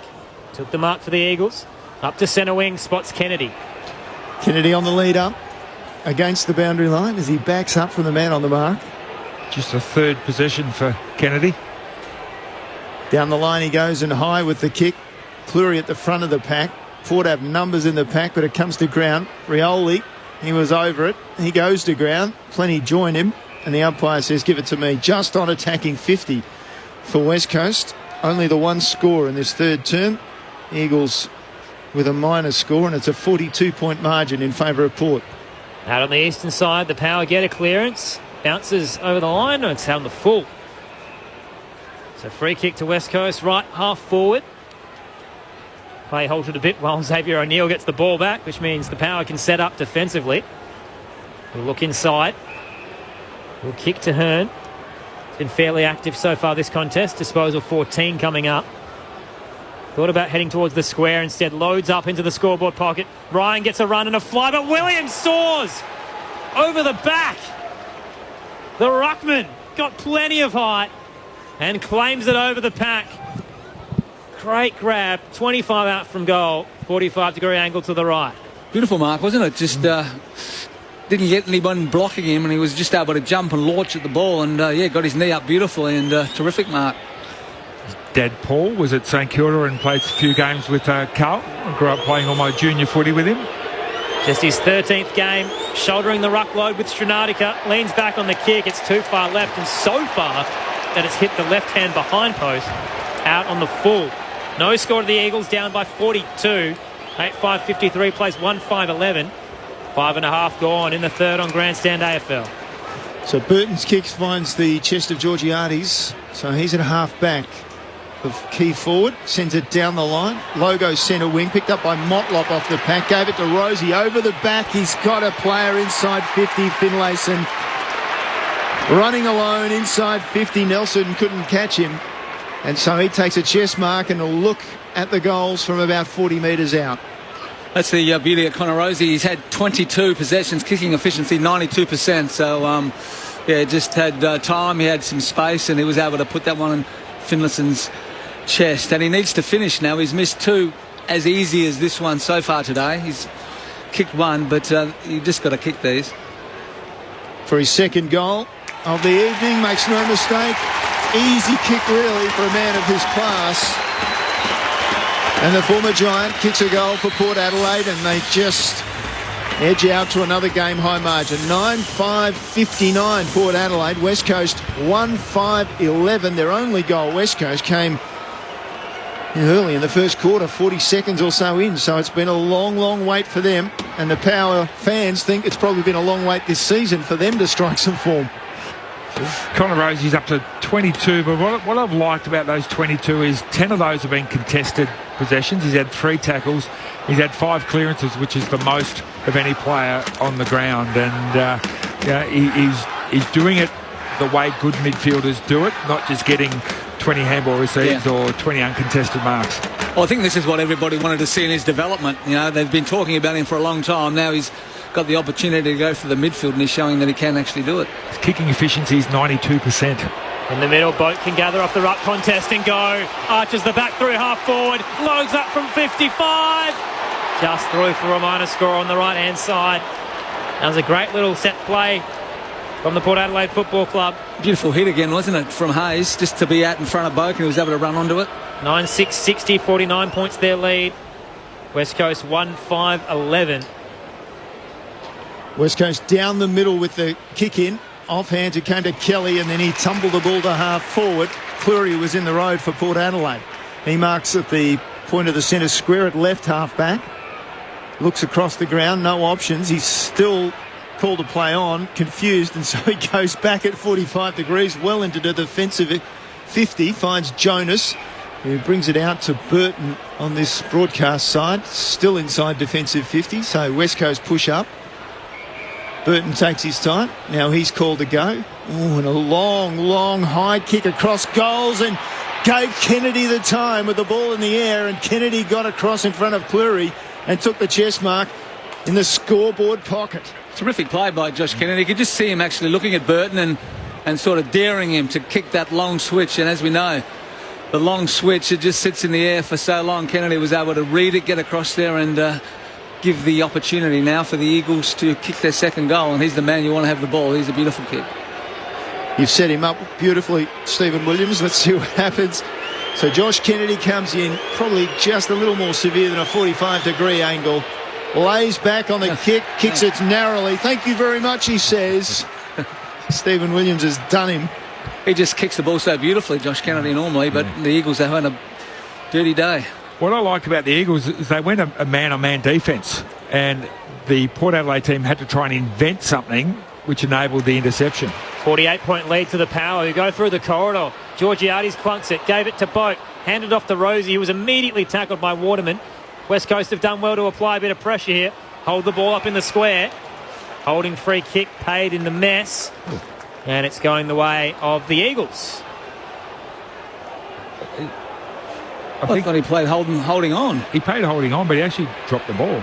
Zach Langdon wanted to play on, has to come back. I think the umpires are a bit confused, actually, in this second half of footy. There's been some very ordinary decisions. So Langdon goes again, wheels around inside the square for the Eagles, into the 50, in front Darling, couldn't claim it, through the hands of Motlop, front and square, tackle laid by Waterman, too high, free kick to Port Adelaide in defensive 50 to Jonas, just on Connor Rosie, so 23 touches so far this evening, had a career best 24 last week, and he's been building into the year, so ankle injury round 1, had 5, then went 13, 14, 16, 24 last week, 23 tonight. Meanwhile, Port Adelaide have worked it out onto the eastern side. This time they worked the switch, well, somewhat effectively. They got out of defensive 50. They've turned it over now, though.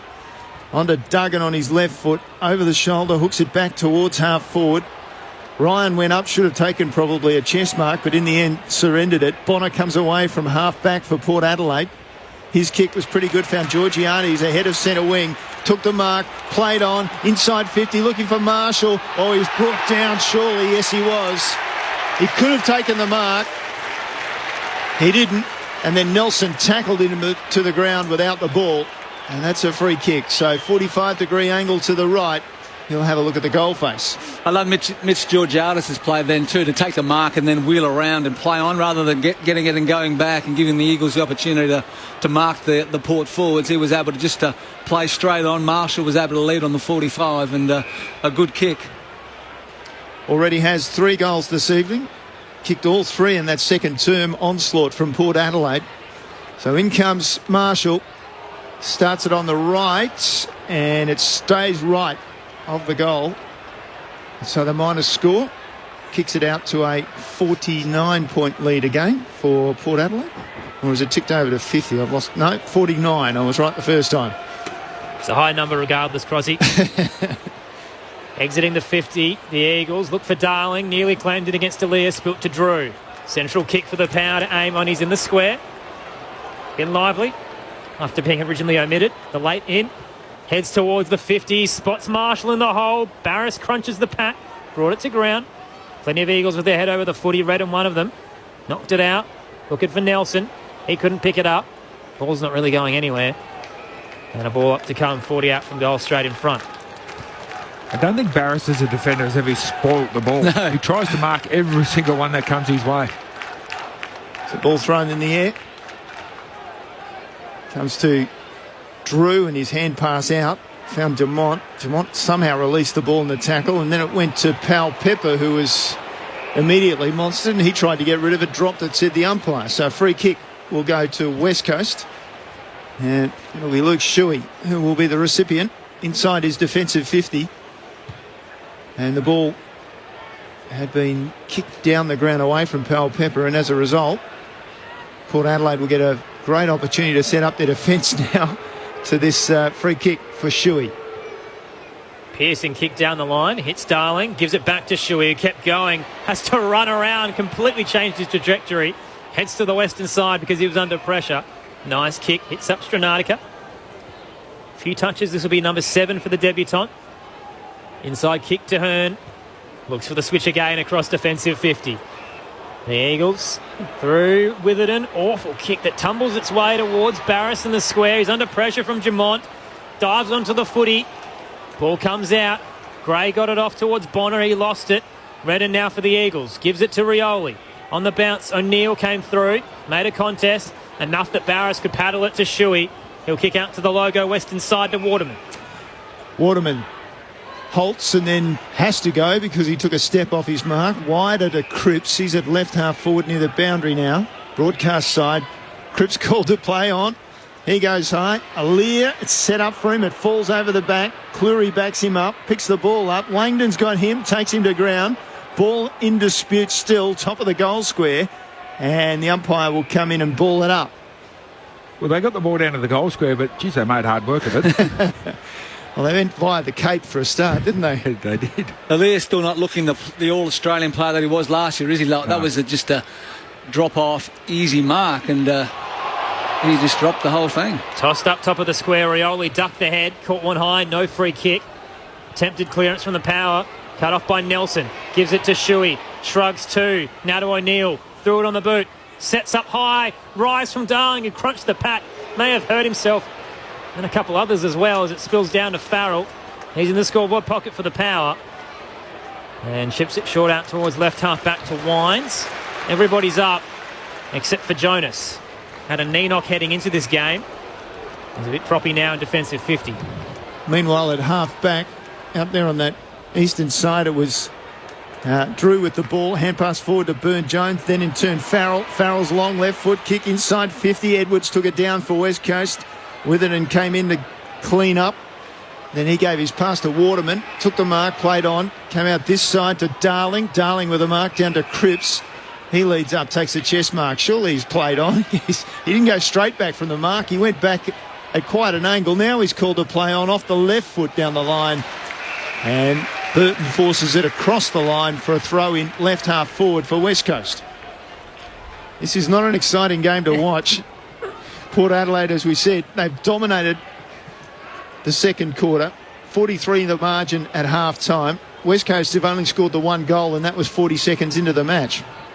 Aaron Bryans, Neil Cross, Stephen Williams, Nathan Burke with you. Hopefully it's an exciting call at least on ABC Radio and Sport Digital. Free kick in the ruck contest for a push out. Kelly to receive it left half forward for the Eagles. Disposal 19 for him. Pops it short into the 50 to Kennedy. Got in front, takes the mark, contested. 40 out from goal, slight angle to the left. You're not going to stop that, are you? It's just a good, strong lead, a nice kick, and Kennedy's got terrific hands. Yeah, sometimes footy doesn't have to be complicated. Just big, strong forward, dance around a little bit, lose your direct opponent by, it only has to be a metre or two when you're that big and you're that fast, and lead hard and fast, draw the ball to you, a good kick, and you should kick this one from 48, Stephen, unless you're going to moz him again. No, I think he'll get this one. Kennedy with the stutter approach. No this problem. time it looks good. Nope. No! No. Touched on the line. Yeah. Oh, Hit the post. heartbreak for the West Coast Eagles. Oh, my. 1-7-13. Yet to kick a goal since the opening minute. Port 9-7-61. Approaching time on in the third on Grandstand AFL. Port have already got it back on centre wing. Kelly the other way for West Coast. His kick partly smothered. Langdon's got it now. Burn-Jones robbed him. Picked his pocket. Gave it back to Demont. He released it underhand somehow, and it's found its way forward to Georgiades. Gave it to Amon. Inside half forward with his kick. He found Butters. Butters, the cutest of torpedo punts. I think he was just trying to get the ball across to Finlayson. He succeeded, but it ended up being a torpedo over about 15 metres. Carl Amon probably should have given the ball to Travis Boak. He was running alongside of him in the middle. They would have got that overlap and probably got an easier shot at goal in the front of the goal square, but he elected to kick, and Zach Butters was able to mop it up and find Finlayson, who can put his third through. Should be a fairly simple kick for a left footer from here. 45-degree angle to the right, so therefore it's favouring the left footer, and he draws it back in. Powell fans are happy. Finally some form this season from Port Adelaide, or at least some winning form, and they kick away 10-7-67. West Coast 1-7-13, 18 and a half gone, and the third term will go down to the boundary again. Jack Burketta. Lockie Jones has been subbed into the game. Robbie Gray is out. When I have an update, I'll let you know. Did notice him come to the bench before. He didn't look like he was in too much strife, but you never know. He's only had the 3 possessions and the 1 goal, so he hasn't really been near the play a great deal. I was actually just going to say bad news for West Coast is that Robbie Gray really hasn't inserted himself into this game yet, but obviously some form of injury, hopefully not too serious. Just a couple of opportunities where he was one-on-one, wasn't he, with his opponent, and really made no impact normally in that situation. Robbie Gray is the master, but it just doesn't look to be quite in sync today. Game high, 54-point lead to the Power. They're cruising to their first victory of the season. Really high bounce in the middle. Worked for Williams. Knocked it down and gathered on the bounce. Tucked it under one arm, but lost it in a bump. Spilled to ground. Ball held up. Ball up to come, attacking half for the Eagles. Still just inside the square. Tossed up. Hayes wins it down this time. Straight to West, who's immediately tackled by Drew. Ball's not coming out again. We'll try again. Jack Burketta on the boundary. Got an update on Robbie Gray. He's been subbed out of the game with a jarred knee, mostly as a precaution. Okay, so Williams in the ruck contest for West Coast sends it forward. Shuey grabs a crumb in the end. He looks for Kennedy. Ball comes off hands. Burton with the rove. So Port Adelaide coming out of their defensive area. Burton picks off a good kick. Wouldn't have happened in the first quarter, but that time the disposal was perfect to Farrell. So Farrell, hard against the boundary, sends it down on centre wing to Drew. He's marked it near the interchange gates, holds up. Drew ran past 3 West Coast defenders then into a hole, and they all just let him run past. Central kick to Bonner on the logo western side. So Gray substituted out. Yo for the Eagles as well. Bonner heads towards the 50 for the Power. Fly and mark from Georgiades. 45 out from goal. Slight angle to the right. He's been impressive. Looking for his second. Again, that was a... Oh, here we go. Gave it off. Loading up is Burton. Plenty of power, but it's fading right so far that it's out on the full. So free kick to West Coast. Left back pocket, trailing by 48. You go across the goal face. 54, I should say. It's a lot, as you said to me before. So Naish with the kick looks for West. Smaller target, if you like. Picked up as it went to ground from Houston, and then Burn-Jones, and then a slippery hand pass that ends up with Dumont got it from Wines, and then he gave it out wide to Powell Pepper. High sky, inside forward 50. Nelson punched down what he normally would have taken. Gets the recovery, though, in the end. And they hand pass it around, and then Langdon gave it away with a poor hand pass. Falls for Farrell. Around the couple. Gives it to Boak by hand. Boak goes for goal. Was it touched on the line? It was. Diving across Edwards, full length in the goal square. Just managed to get a hand on it. The margin creeps out again. 55 points, a new game high for Port Adelaide. Great little Superman dive there from Edwards. One of the few highlights for the Eagles so far. They could do a Superman and a few others at the moment, West Coast. A clear defensive 50. Stranatica brought it to ground. Underground handball. Work from Naish to Kelly. Now slung in the tackle. Stood up and took the ball over the boundary line in the process. Boundary throw in, eastern side to come. On the text line, someone says, how much pressure do you think Ken Hinkley is on Ken Hinkley, seeing as how the Power started this season and how well they've done tonight? I still think they back him until the end of the year and look at the results from there, considering he's got a contract through till the end of 23. From the ruck contest, the Eagles have numbers. Rioli gives it to Bailey Williams into the 50, puts it into space in front of Darling. He's in a one-on-one with Cleary. Accidentally got boot to ball over the line. And the umpire says boundary throw in. Benefit of the doubt in the scoreboard pocket.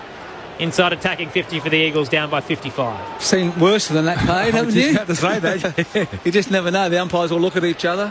It was a 20-point game. I reckon it might have been a free kick. But anyway, ball to be thrown back in. Remember, West Coast has not lost a game against Port Adelaide here at the Adelaide Oval. They are on their way down big time. Off the pack and the ruck contest, it went to Wines. Skies it outside defensive 50. Off the back, Dumont gave the hand pass out to Houston. Houston out to centre wing, Marshall in space for Port Adelaide. Marshall with the mark, straight away, off to Jones. The sub's on the ground and at half forward. He dropped what was an easy chest mark. Nelson picked it up, got a 1-2 off with Duggan, and then goes down to half forward and finds Kelly out wide at right half forward. Heads towards the 50, but the kick isn't great. Wines comes across to cut it off on the paint. Good solid running there by Wines. He knew that Darling was leading out really fast. He knew where the kick was going to go. Worked hard to get in the way. Wines looks for the logo, eastern side, through the hands of Bailey Williams. Motlop at the back, caught in a tackle. Ball isn't going anywhere. Ball up to come. I'm scouring through AFL tables for some stats on low scores for the West Coast Eagles, because they're certainly going to be up there. It's certainly top three for the lowest scores in a third quarter for them, if they remain at 3 points. Off the deck, Rioli can gather. Central kick, heading up towards half forward, put in front of Ryan. Paddles it to his advantage. He's got Burton on his tail, got rid of him. Kicks up towards half forward. Kelly juggled, should have taken it. Drew with the pressure was enough. Got a handball back. And Houston for Port Adelaide can switch out towards right half back to Powell Pepper. Powell Pepper takes the mark, in turn goes short to Farrell. Farrell near the boundary line. Decides to go back inside defensive 50 so they can switch it. Gets to Cleary. Not for the first time. Cleary takes the mark and then just wanders before he kicks it across the goal face to Bonner. Outside defensive 50. Now it's Jonas who takes the mark. So they've managed to switch, but West Coast have got across and covered. So Jonas called to play on after taking his time and just goes down the line out there on that eastern side of the ground. Williams comes. Well, he had purchased just for a moment.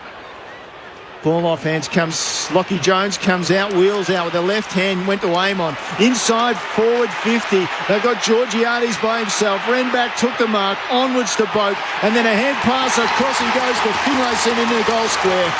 And the easiest of goals for Port Adelaide. Finlayson has 4 for the evening, and they stretch the margin once again. Port Adelaide 11-8-74. West Coast no answers at the moment. 1-7-13. Just that ability to win the ball in the contest and then make a good decision rather than just kicking it. I think it was Jones was able to win it and then just get a really good handball out, which released Amon. He was able to get the ball over the top to Georgiades, and then they just shared it, and a nice easy goal for Jeremy Finlayson.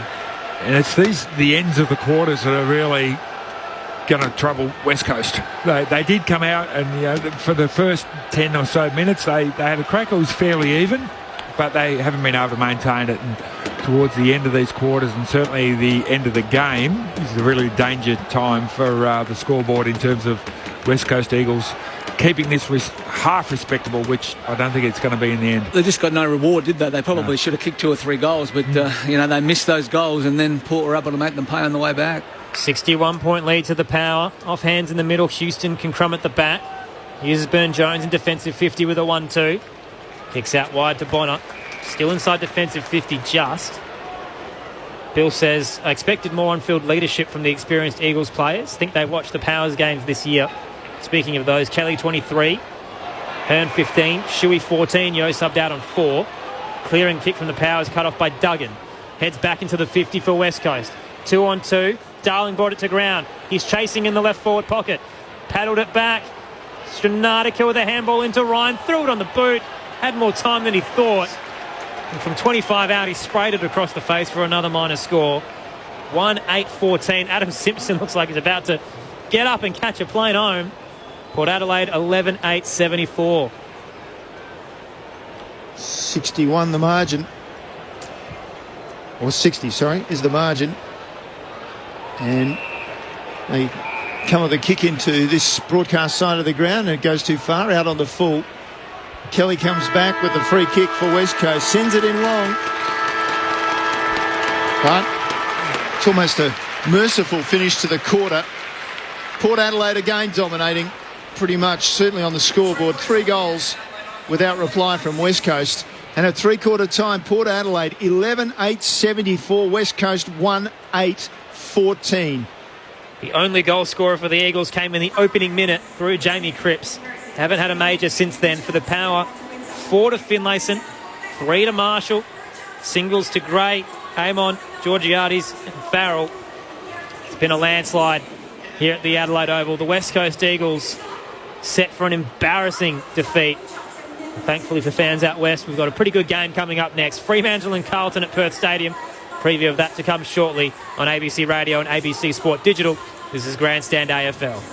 Hello, Costa here. Gardening is great for the whole family, and I want to tell you something that will get the kids in your life growing. It's my brand new podcast, Gardening Buds.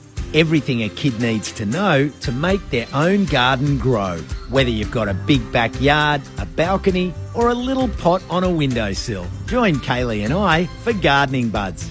Out now on the ABC Kids Listen and ABC Listen apps. The 2022 AFL Premiership season. Grandstand AFL. On ABC Radio and ABC Sport Digital. Sends it down the line. Logo centre wing, picked up by Motlop off the pack. Gave it to Rosie over the back. He's got a player inside 50, Finlayson. Running alone inside 50. Takes a chest mark and a look at the goals from about 40 metres out. For his second goal of the evening, makes no mistake. Easy kick really for a man of his class. Kennedy with the stutter approach. This time it looks good. Nope. No! Touched on the line. Heartbreak for the West Coast Eagles. Oh my. 1-7-13. Gave it to Amon. Inside half forward with his kick. He found Butters. Butters, the cutest of torpedo punts to Finlayson. 45-degree angle. And he draws it back in. Power fans are happy. Finally some form this season from Port Adelaide. Lockie Jones comes out, wheels out with the left hand, went to Amon. Inside, forward 50. They've got Georgiades by himself. Renback took the mark, onwards to Boat. And then a head pass across he goes to Finlayson into the goal square. And the easiest of goals for Port Adelaide. Finlayson has 4 for the evening. And they stretch the margin once again. This is the 2022 AFL Premiership season. On ABC Radio and ABC Sport Digital.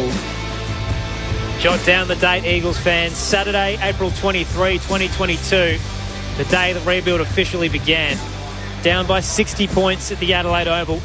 The Power walking home for their first victory of the year. West Coast haven't kicked a major since the opening minute of this contest. 11-8-74 plays 1-8-14. Aaron Bryans, Neil Cross, Stephen Williams, Nathan Burke with you. The context, their lowest score in history, West Coast, is 112-18. So got a bit of work to do to try and get there to make up those 4 points.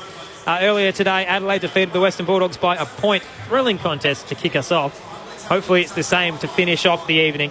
Fremantle and Carlton at Perth Stadium. Joining us now for a preview is Clint Wilden. Clint. Thank you, Aaron. Two teams here tonight with 4 wins from 5 games. Are Fremantle and or Carlton the real deal in 2022? We'll be a little bit closer to finding out at the end of tonight's game. It's a big one for the Fremantle Dockers. Certainly a lot of emotion always involved. Their 25th annual Len Hall tribute game, named in honour of WA's last Gallipoli veteran, Len Hall. They do a great job in the pre-game. Will they be able to continue it on the park? Talk about results. Fascinatingly, the last 2 times these sides have played here in the West, the games combined ran for 221 minutes and 54 seconds. Carlton led for 2 minutes and 51 seconds, but took home the 4 points on both occasions. A goal after the siren in 2020 to Jack Nunes. A goal with 34 seconds left to Mark Murphy in 2019. Hopefully this one is just as close, as many eyes will also be on Adam Chera as he returns with the Blues to face his old side. Looking forward to bringing it to you. I'll be alongside Ben Cameron, Michael Braun and Cara Antonio. Aaron? Can't wait for it, Clint. Should be a belter, unlike what we've got in front of us at the moment. Eagles fans, feel free to get in touch. Port fans as well. Get up and about. 0437 774 774. Nathan Burke, Stephen Williams, your experts on the text line. Our message in, where do you see the Power realistically getting to on the ladder, balancing their start with their performance tonight? The context is that West Coast are a bottom 4 team this year. A win is great, and it started their campaign and it's been dominant, but I don't think it means anything at the moment. Better than losing, isn't it? It is. When you're 0-5, you're just happy, Burke. Asked you to get that win on the board, and then all of a sudden a bit of confidence returns, and you never know. So I think they're going to play the Saints next week in Cairns, so that'll be a lot bigger test for Port than this one. But Western Bulldogs here Friday night, the week after as well. So the next couple of weeks after this win will certainly tell it more of a tale. Yeah, well, hopefully Robbie Gray can be back for those 2 games. Yeah. So I think he's really important for them. But Wine's coming back into the team. Rosie finding his feet in the middle. Boakes had 19 possessions. So the 2 key forwards, kick 4 and 3. That's a good sign for them. So things are heading in the right direction. Gray subbed out with a jarred knee. Elliot Yeo with a cheekbone issue. It's the Power by 60 in the middle. They'll get the clearance as well. Hayes to Rosie to Boak into the 50. Beats the pack. Bounces for Finlayson. Got a hand to it. But knocked it straight to Edwards. Caught in the tackle. Did well for West Coast. Handball to half-back. Williams sold his teammate into danger. O'Neill turns it over. Boak to Rosie. Gives it back to Boak. Around the body. Towards 40, but sitting back. The Eagles have numbers through Naish, and they'll go off half-back.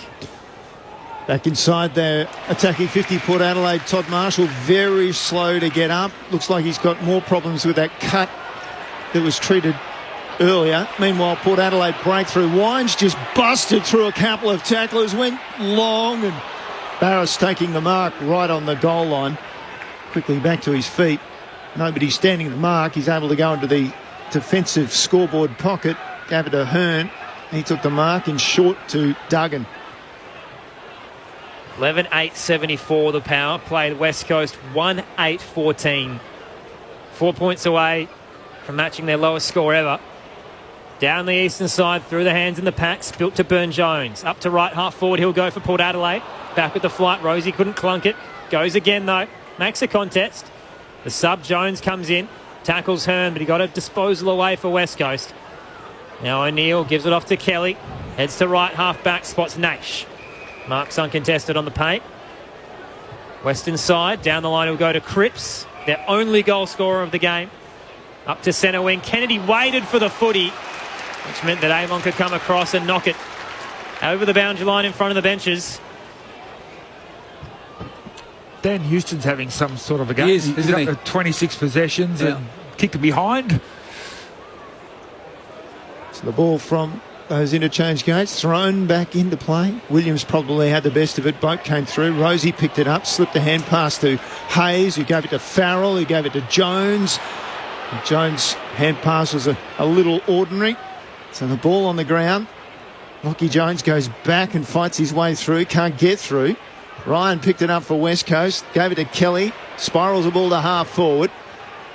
The ball finds the turf. Alier and Cleary both beaten by Darling, who just socketed along the ground. Right forward pocket, picked it up. Long hand pass to Kennedy at the top of the goal square. And finally a breakthrough for West Coast. They've got a goal. Just their second of the game. 2.5 minutes into the final quarter. It's been a long, long wait. West Coast 2-8-20. Port Adelaide 11-8-74. The veterans combining for the goal. Well, well done by Darling, first and foremost, just to create a contest. Yeah. Kicked the ball off the ground, chased it after it. I was wondering how he was going to think his way through this. He picked up the ball on the boundary line around about 15 metres out, but a long sweeping handball to Kennedy, top of the goal square, was the right option. Ended up getting a much-needed goal. It's been around about 90 minutes since they kicked their first one. On the text line, someone's pretty angry, says fed up with the constant bagging of the Eagles and how inconsistent they are. Considering how many changes they've had in the team. We did touch on this in the pre-game. They've had 41 different players this year, so their backs have been against the wall. It's an uphill battle this year, but there's just no fight out there at the moment, which is the disappointing part. At least they've got a second in the middle, gathered by Hayes. Filled on the boot for the power into the 50. 2-on-2. Front position, Edwards got it. Got his knees taken out of him by Motlop accidentally. He was running in. Motlop worse off from that collision. Ball up to come, 40 out from goal, straight in front. These are still AFL footballers. You still should be able to make a good decision with the ball. You still should be able to tackle somebody.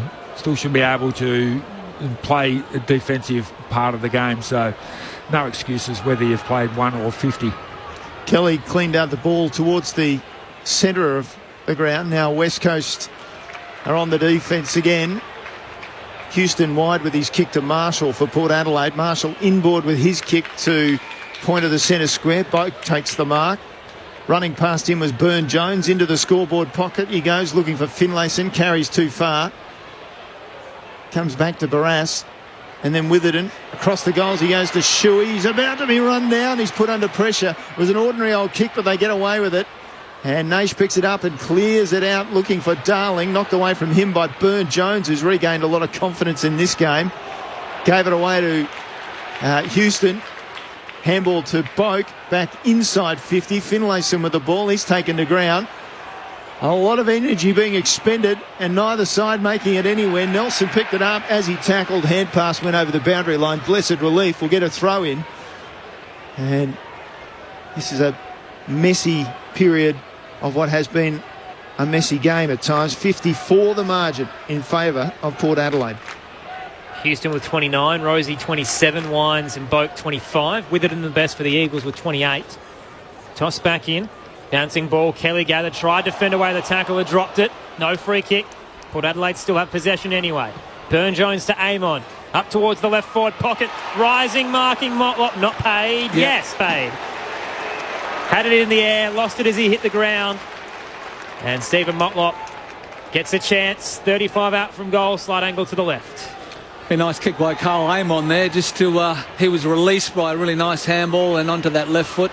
Steve Motlop hasn't had a big game. He's tried hard, but just hasn't been able to get involved as much as he would like around the goals. But has an opportunity now to put his first goal through. Just the 6 possessions for Motlop. Contract year as well for the 31-year-old. Goalless last week, but has 5 for the year. Has a long approach. Very slow as well. Takes his time. Starts right, isn't coming back. It's actually sat up at the top of the behind line. Intercept mark taken for the Eagles. Bailey Williams sitting back. The young ruck has it. An awful kick across the goal face. Puts them under immediate pressure though. Georgiadis did well. Picked it up and was escorted over the line. Boundary throw in to come. Left forward pocket for the Power. Up by 54. I'll give Stephen Motlop the benefit of the doubt. I think he's got the mother of all cork thighs that he's trying to run off at the moment from that collision that he had before on the forward line in a marking contest. He got a knee straight into his thigh. Off the ruck contest. It comes to Drew. Gave it to Boak. Went through a couple of tacklers. Then Aaron hand pass. Drew working some magic again. Back to Motlop. Back to Jamont. They're going backwards to Bonner and then backwards again by hand to Georgiadis, who didn't have a target, so he turns it over. Witherden picks it up. Gives it to Naish. Forward hand pass was good. Ryan on the fly. Inside forward 50. Darling going back. takes the ball, which came over his left shoulder, and he's 30 metres out, basically straight in front. Best attacking move of the night by West Coast. Well, I don't think Ali is quite right, because Darling left him for dead then. It was a bit of a foot race back towards the Eagles forward 50, and with every step, Darling was pulling away from him. We did see earlier in the game, we know he had a syndesmosis injury, Alia, and earlier in the game had a bit of a problem with that region. Darling comes in, got really close to the man on the mark, kept the ball low, and it's a goal. So West Coast having their first goal of the night after 40 seconds or so. Had to wait until the final quarter to kick a second. That came from Kennedy at the 3-minute mark, and now Darling follows up some 5 minutes later. And West Coast 3-8-26, trailing Port Adelaide 11-8-74. Yeah, Port have had probably 2 or 3 opportunities in that forward 50 where that final handball to release the player that's loose has just missed its target, or the guys fumbled it, and West Coast were able to slingshot, weren't they, from that era. And when Ryan got the ball in his hand, no one's going to touch him, and a beautiful kick to Darling. Good news for Eagles fans is those last 2 goals means it isn't their lowest score in history. It's their 3rd equal lowest at the moment. But they've got the momentum. Imagine we'll get a couple more before the end of tonight. In the middle, Hayes wins it down for the power, bounces over the head of O'Neill. Unfortunate for him. Wines can swarm, gives it out to Drew. Kick it to the 50, set up in the scoreboard pocket to Barris. Crowd unhappy because Finlayson went down up against Edwards behind the ball, but Barris has paid the mark, called to play on. Heads up the eastern side. Getting a sit, Hayes, couldn't clunk it. Spilled to the back, Lear was waiting. Again, the ball didn't bounce for him though. Got tackled. Ball's held up close to the boundary line. Umpire's circling. And ball up to come. I was thinking he was going to be there for a second. He looks nowhere near fit, does he? The way that he approached the ball then, just really struggling down at ankle level. Ball in the air, West picked it out, gave it to Redden by hand for West Coast. Redden down inside half forward, just carried the pack, found its way with a good bounce to Kennedy. He gave it off. And the first game ruckman, Stranetica, sent the ball long. Now there's a free kick. Ryan will take it. Held back in the marking contest by Bonner. And so Ryan will have another shot at goal for West Coast from very gettable angle, just about 15-20 metres out from the goals. So it will become the 4th goal kicker for West Coast if he can slot this through. 6-3 across the season coming into this match.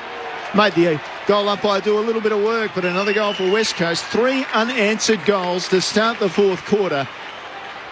Having started the 4th quarter 60 points down, it makes little difference, except looks the margin's been brought down and it's less embarrassing. 4-8-32 for West Coast. Port Adelaide 11-8-74. 10 minutes into the final term. A good flourish to finish there from West Coast Eagles, getting the ball inside 50. Well, a lot faster and quicker than what they have for the first 3 quarters. That one was just a case of, we know what Liam Ryan can do in the air, we know what he can do on the ground, and just Bonner just getting a little bit sort of concerned about Ryan sitting on someone's head and taking the specky. He just gave him a little bit of a tug, and that's what happens when you're playing on those sorts of players who can do the air and the ground. You get a little bit nervous, and he capitalised and got himself his 2nd goal for the game. The power by 42, the Eagles with the last 3 majors, getting some momentum in this final term. Shuey dived onto the footy. He was dived on by a couple of others. All up to come still in the centre circle. I think Kenny will want Port to finish off. My word, he will, yeah. Especially when you've got St Kilda and the Bulldogs to come. Messy football in the middle. Rosie got a handball out to Amon. Threw it on the boot. Spiral punt into the 50 for the power. Marshall had a dive but couldn't reel it in. Spills towards the boundary line. Butters tried to keep it in play but couldn't. He tossed back into play, 35 out from goal. On the text line, Karen in Kenwick says, Ari West Coast, I can't watch, but I'm still listening to your broadcast. Thank you, Karen. A 20-year member, no gel in this team. I'm just wearing the bad after all the good years. So, good mindset. Hang in there. Exactly right. You need some early picks into this side, some youth, so got to have some hurt to get there. Spoken like a man who's seen what the Richmond Football Club's done, isn't I it? went right? through the Wallace years, Frosty. I know about pain. Ball back into play. Rosie with a hand pass. Found the ground again, found the grass. Amon went in. Nelson was involved for West Coast. West was also there, and the umpire says, leave it to me. So the other thing that's important, I guess, for Port Adelaide fans is if they are going to make a rush this season, they need to worry about percentage. So off the ruck contest again. Amon against the boundary line. Hand passes to Farrell. Runs outside the boundary line, comes back in. Farrell gives it back to him, and then he's tackled over the line. And as Berkey just suggested, it was a try. He just basically placed it on the outside of the line for another throw-in. Grandstand to AFL at the Adelaide Oval. Neil Cross, Aaron Bryan, Stephen Williams and Nathan Burke. Incredibly, the percentage boost the Power received from this has moved them up into 14th. They're ahead of the Giants, the Bombers, North Melbourne, and it's their first win of the season in round 6. Down the line, western side, go West Coast. Darling had it, was tackled by Pal Pepper, dropped the footy. Oh, no. Holding the ball, and 50. Kennedy gathered it, gave it to Darling instead of Pal Pepper. And the Power will be marched towards the arc. Bit of a collision between Rosie and the umpire. They're okay. Yeah, the umpire won too. The umpire get fined? Does he get fined for cleaning up a player? So Pal Pepper. I think West thought that the ball was Darling, so he threw it to him, and it cost him a 50-metre penalty. Man on the mark will be 45 out, slight angle to the left. First 50 I think we've seen all night, which is great. It's good. No descent either, which is good. Pal Pepper with a long run up. Kicks from just outside the 50. It'll sit up in the goal square. Flying. Barris got a spoil. And knocked it over the boundary line in front of the scoreboard to be tossed back into play. It's a really poor kick for goal, isn't it? Like, he's 40 metres out. Surely he can make the distance. Well, the other one he tried really hard, went out on the foot. Yeah. Well, I'm not sure if Georgiades would be happy about that kick coming in short, because it allowed Barris across to knock it away, and in doing so he's kneed Georgiades in the buttock, so he's probably got a corked buttock as well. Ball comes back into play, it's held in tight. We'll get another ball up. Started off like a house on fire, Georgiades. He did, didn't he? Yeah. He's had the 17, kicked the 1-goal-1, but I think he had 9 in the first quarter. Tossed up in the 50. Drew got a handball over the top to Butters. Central kick was looking for Finlayson. Coming across, Foley got hands to it. Received a handball from Waterman, and then had to become the tackler. Ball up to come. 20 out from goal, slight angle to the right. I like what Butters did then. A lot of players running towards the boundary line would just have a ping at the goals from a stoppage, but he kicked the ball top of the square. Good team play. Port by 42, inside attacking 50. Waterman dives on the pill. Jonas on top of him. Ball again not really going anywhere. We'll try again, still in the scoreboard pocket. Closer towards the goal square this time. Been great to have your company. Thanks for sticking with us. It's been a really tough game. Barris won it down for the Eagles. Through Harry Edwards. Shuey picked it up. Stood up in the tackle, then was brought down again. Rioli lost it. Now Finlayson throws it on the boot out of nowhere. He's got 5. Snap from 20. Breaks the deadlock for the Power. Their first of the final term. Back out to a 48-point lead. It's currently 12-8-80, playing 4-8-32. We've still got 10 minutes to play in this final term on Grandstand AFL. Made the most of his opportunities. I wouldn't say he's had a fantastic night, Jeremy Finlayson, but when you look at the scoreboard, he's kicked 5, goal 2. So, full credit to him. When players kick a goal, they normally come off. I've noticed with Tom Barris that when his opponent kicks a goal, he jogs off. Because that was just a scramble 20 metres out from goal. And he was standing 3 metres behind his opponent, who got a handball receive and snapped it. You've got to understand that, hey, you're in a dangerous spot. I need to be, if the ball does come to you, I've got to be within pressure distance. But that, again, twice tonight, really terrible defence from Barras, who's had a lot of the footy, but no good as your man's kicking goals. Nathan Burke on Grandstand AFL. Port Adelaide with another centre break. Inside 50 they go. Comes off Hearn accidentally outside 50. Dumont picks it up. He was a sandwich in a couple of bumps. He's in trouble. He goes to ground. Meanwhile, the ball goes forward to Pal Pepper. Took the mark off a step, tried to get over Hearn. Couldn't. Smothered towards the line. And now Pal Pepper holds it in as Shuey was there, and in the scoreboard pocket we'll get a ball up. Back behind play. Dumont. I think he's winded. Yeah. It was a pretty heavy hit. He's got a couple of trainers with him, but they're not actually treating him as such. They're just saying, yeah, suck it in. And he's down again. Clearance went it straight to where he was. Caught in the contest, and now he's back on one knee as he knocks it over the boundary line to be tossed back into play. Great effort, all things considered. He's going to come off the ground, I think. That was his signal. No, I can't breathe, but I can get off the ground. No, he's going to stay out there. He's doing well. Toss back in, right half forward for the Power. Hayes wins it down, not cleanly though. Bounced off a couple of heads. Drew got it out to Boat. Stepped across, gave it to Drew. Handball on the bounce to Amon. From 49, heads towards the left forward pocket. Georgiadis rose but couldn't bring it in. Took a bounce, went over the line. Boundary throw in left forward pocket to come. Power up by 48 points, 12-8-80 to 4-8-32. Travis Boak's really worked after a slow first quarter. He's looked really sharp for the elder statesman of the team, and the run in his legs and his enthusiasm is fantastic. Ball comes back into play. West missed as it came off the ruck contest, and then with it and socketed through for the minor score. A couple of Port players, I think it was Georgiades and Pal Pepper, running into each other. So that rush behind just makes it a 49-point game. West Coast through Witherden brings it in short to Hearn and then back to Witherden. On the text line, Shane in Brompton says, isn't it amazing how Port Adelaide can smash West Coast for 2 quarters, and only because of their very high position on the ladder and their percentage can they take their foot off the pedal, let their opponent get a few easy goals. No flag under Ken, says Shane. Win's a win. Take it, Shane. Haven't had many this year. The Eagles head through the corridor. Darling in front position, spoiled by Jones from behind.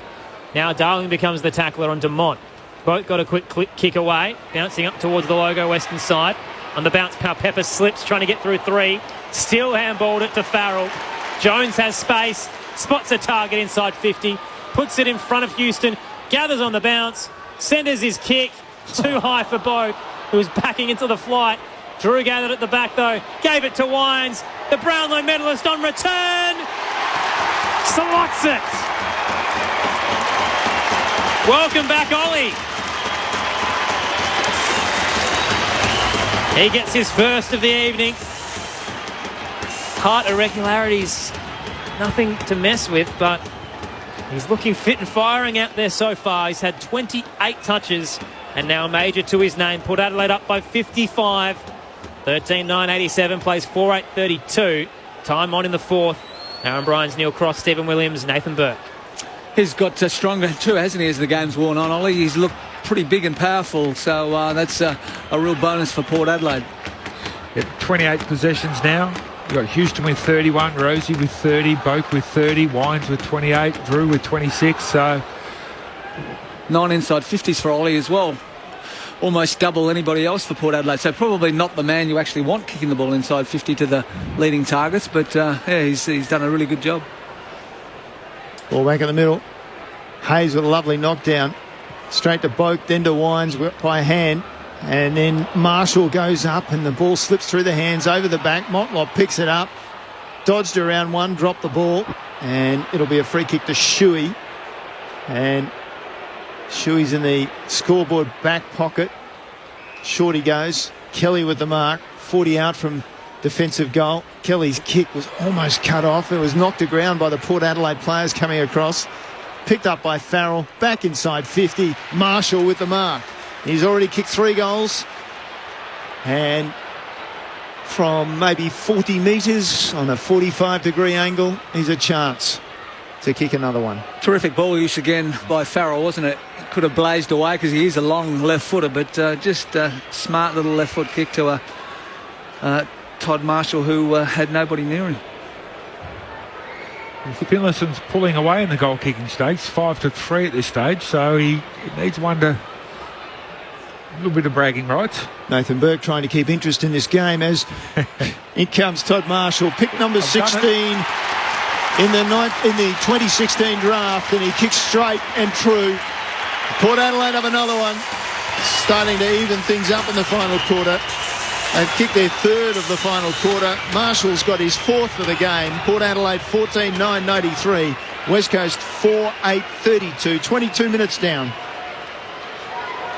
Yeah, Farrell will be really pleased, actually, because coming back from an ACL, you're always a little bit unsure what's going to happen. He's only had a 9-month rehab, which is pretty good, isn't it, when you consider most guys take the good 12 months, and he's slotted into the side really well today. On the text line, M from Melbourne says, can you name a team with a depleted side such as the West Coast Eagles, and what was their lowest scoring game? I'm sure West Coast is not the only team to have had these woes. I'm not going to lie, in my job, a very short-term memory, but the one that comes to mind is the Bombers after the doping scandal. Yeah. They lost basically their entire club. They did beat Collingwood a couple of weeks ago, West Coast, in Melbourne, so, if you don't pay them full attention, they've got enough players to beat anybody. The injury list is massive, though. That's the problem, but by the time they get some players back, it might be too little too late. There's still a lot of quality out there, though, tonight. That's the thing that I'm saying. It's not It's not like, all their best players are out. There's probably 10 stars out there. Yeah, it might come down to a question of how COVID has affected the players who've had it too. Ball in the square. Houston bumped off West. Got a handball out to Palpepper through the logo. Now Port Adelaide. Forward to Farrell. Stopped. Wanted to go inbound. Instead loads up on the left. Piercing kick to the top of the square. It beat everyone. Marshall should have gone for it in the end. It bounces over the over the boundary line. Left forward pocket to be tossed back into play. Port up by a game high 61. And they've got 6.5 remaining in this final term on Grandstand AFL. A hungry forward should have really been on that ball, shouldn't he? Marshall should have been able to get to that one. It was a fantastic kick. So the ball spiralling back into play. Drew knocks it away from the ruck contest in the direction of Motlop. Handball quickly to Palpepper on the swing across the body from 40 metres out. Boy, that's a good finish. Another goal to Port Adelaide and a new game high margin. It's out to 67 points. Port Adelaide 15-9-99. West Coast 4-8-32. Can't kick one from 40 metres out straight in front, but he's around the body from 45, no problems. Yeah, and you brought up a good point just before, Stephen, about the effects of COVID. I'm coaching the Western Bulldogs AFLW team, and we had 2 games postponed because we didn't have enough players to field a team. And when we could field a team, it was a good 2-3 weeks at least before the players were back to anything resembling full fitness. It hung around, it affected them badly. Whereas the Brisbane Lions AFLW team, they missed a game or 2, but most of them were close contacts. It wasn't actual sickness that had them out. So depending on how many players have been sick, that could have a lasting effect, even though they're still out there. Mark, if you're still listening, we were bang on with the crowd. 28,587. Holding the ball, free kick in the middle, going the way of Port Adelaide. It was Amon who wrapped up Kelly. Called to play on. Again, Port Adelaide inside 50. Long kick in the Marshall direction. Flew, brought it down. Mop became the tackler on Redden. Marshall gathers, he's got 3 on him. Ball up to come. 20 out. Slight angle to the left. Tom Barras looking for another hanger then. Yep. Inside 50, 62-32. Tossed up. Hayes won it down straight to Wines. Had a roadblock in West. Got a handball towards the goal square. Edwards gathered for West Coast. Gave it to Hearn. Barras on the behind line. Drops it in the tackle. Missed his boot. Holding the ball. Free kick to the power. Right in front of goal. And Dan Houston will receive the footy. Well, you've got to give the vote here, Stephen. This is him and Connor Rosie are the two that I'm sort of thinking for 3 and 2. But yep. They were the two who made the tackle too. And Rosie was prepared. No, you can have the kick. 32. This will be 33 possessions and a goal. Opens the angle, Houston, and converts. Cherry on top for Port Adelaide. They cracked the tongue. 16-9-105. West Coast 4-8-32. 73-point lead to Port Adelaide. It's getting out of hand at the Adelaide Oval. It's great forward pressure, though. It was. The game's over and done with, yep, but they're still chasing, running down from behind. 2 players, harder to play with the ball. I think that will make Kenny Hinkley really happy that they haven't just sort of run out this game and, probably lose the last quarter. It's important that they win all 4 quarters. The other things that have improved. I mean, apart from on the scoreboard, it's the first time in club history they've lost the first 5 matches of the season in the AFL, but they're also coming to this game converting only 43% of their scoring shots into goals. So putting up now 16 goals, 9 just improves that stat as well, and just shows you when you get a path to goal and a little bit of better skill work, how you can put the score on the board. Port Adelaide coming out of the middle, long high kick to half forward. Hearn smacks it over the boundary line for West Coast. Carl Amon's also made the most of his opportunity to get a reprieve, hasn't he, after the big talk was that he had been left out of the side, so he's had a pretty good game. 24 possessions and a goal. Toss back in. Hayes won it down straight to West, though. Gathered on the bounce. Kicks up to left half forward. Front position. Stranadica, there we go. Got it out in the end. Brought it to ground. Free kick going the Powers' way, though. Jonas receives it. Kicks out wide to Rosie. Pops it short up to right half forward to Powell Pepper. Takes the mark. Plays on. Heads into the scoreboard pocket. Leading out Marshall. Ooh.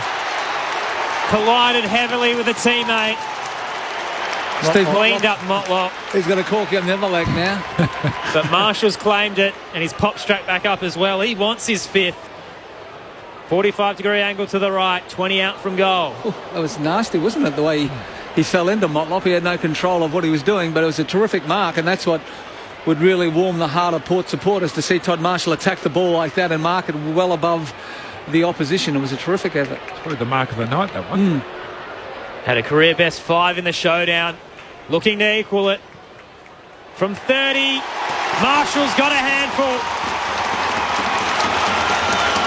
Marshall restores order at the Adelaide Oval.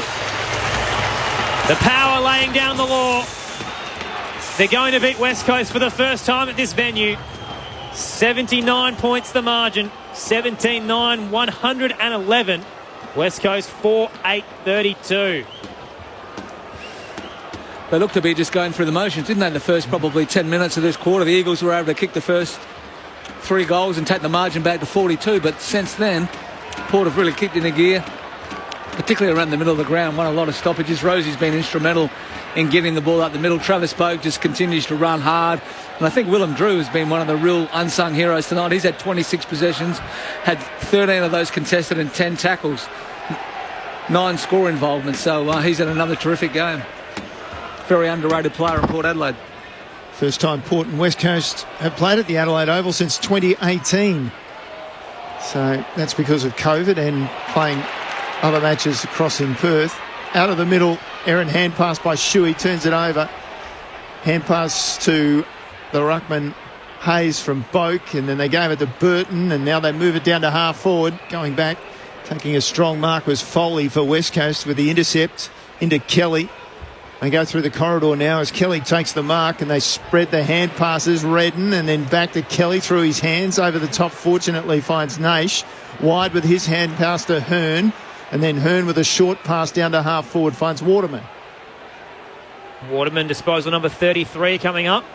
Easily one of the Eagles' best. Heads into the left forward pocket.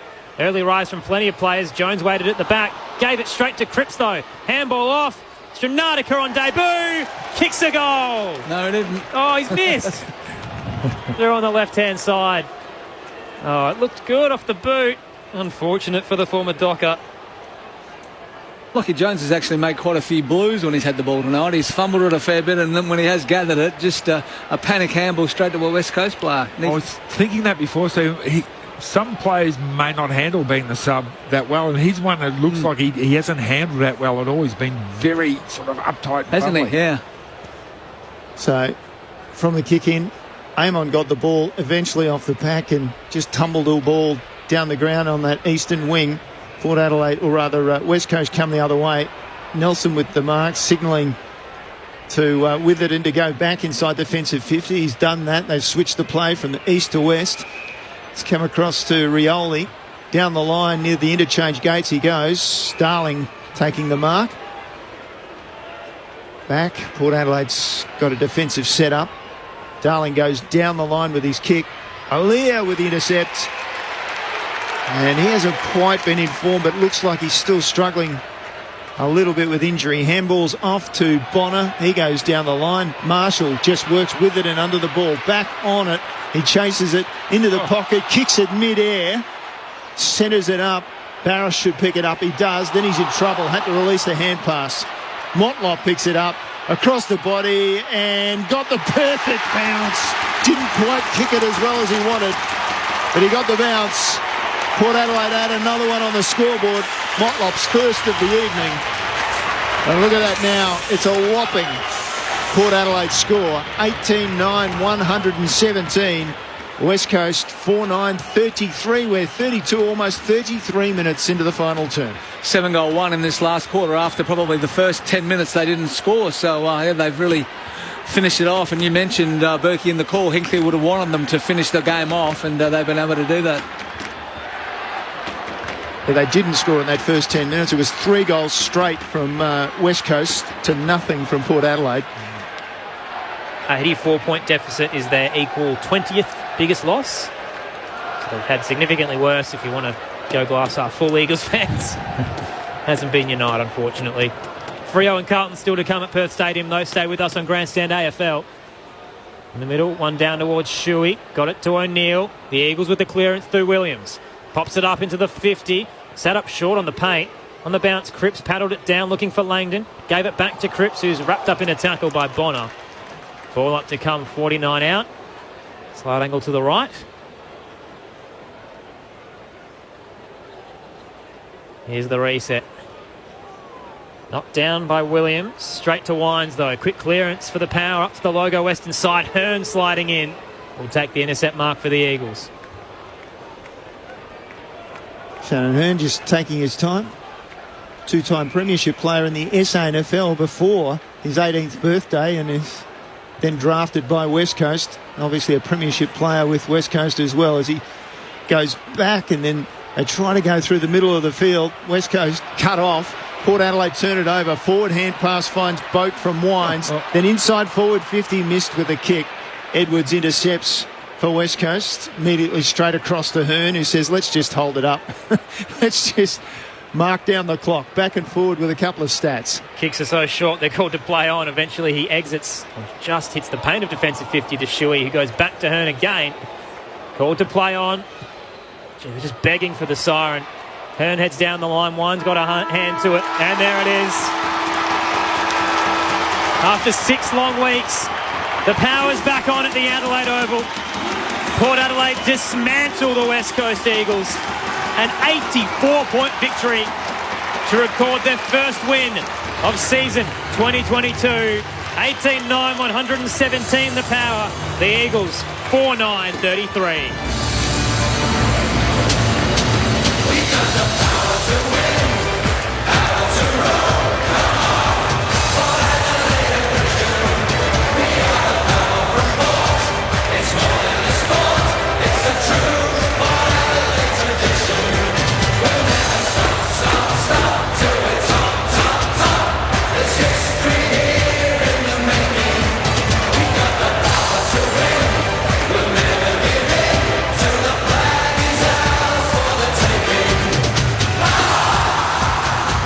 We had a tight contest on our hands at quarter time. Scores level at 1-2-8 apiece before Port Adelaide kicked 7 unanswered goals in the second term. A 43-point lead at half-time, pushed it to 60 at three-quarter time. Winners by 84. Marshall and Finlayson kicked 5 each. Singles to Powpepper, Houston, Motlop, Gray, Amon, Wines, Georgiadis and Farrell. For the Eagles, all individual goal scorers, Ryan, Cripps, Kennedy and Darling. Gee, it was a woeful night for the West Coast Eagles. 1-5 alongside Port Adelaide, who are finally on the board for season 2022.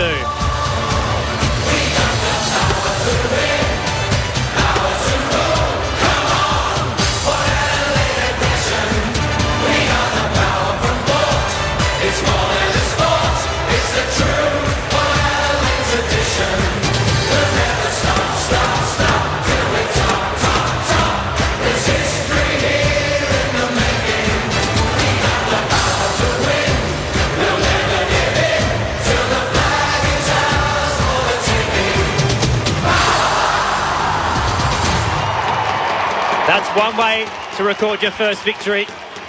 Dominant performance by the Power. The next question is, will it last against some of the game's best? St Kilda next week, the Western Bulldogs after that, Geelong a month away. For the Eagles, it only gets harder.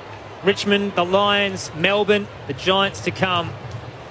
Stuck at 1-5, both of these sides, but at least for Port Adelaide, that percentage boost skyrockets them up towards 14th.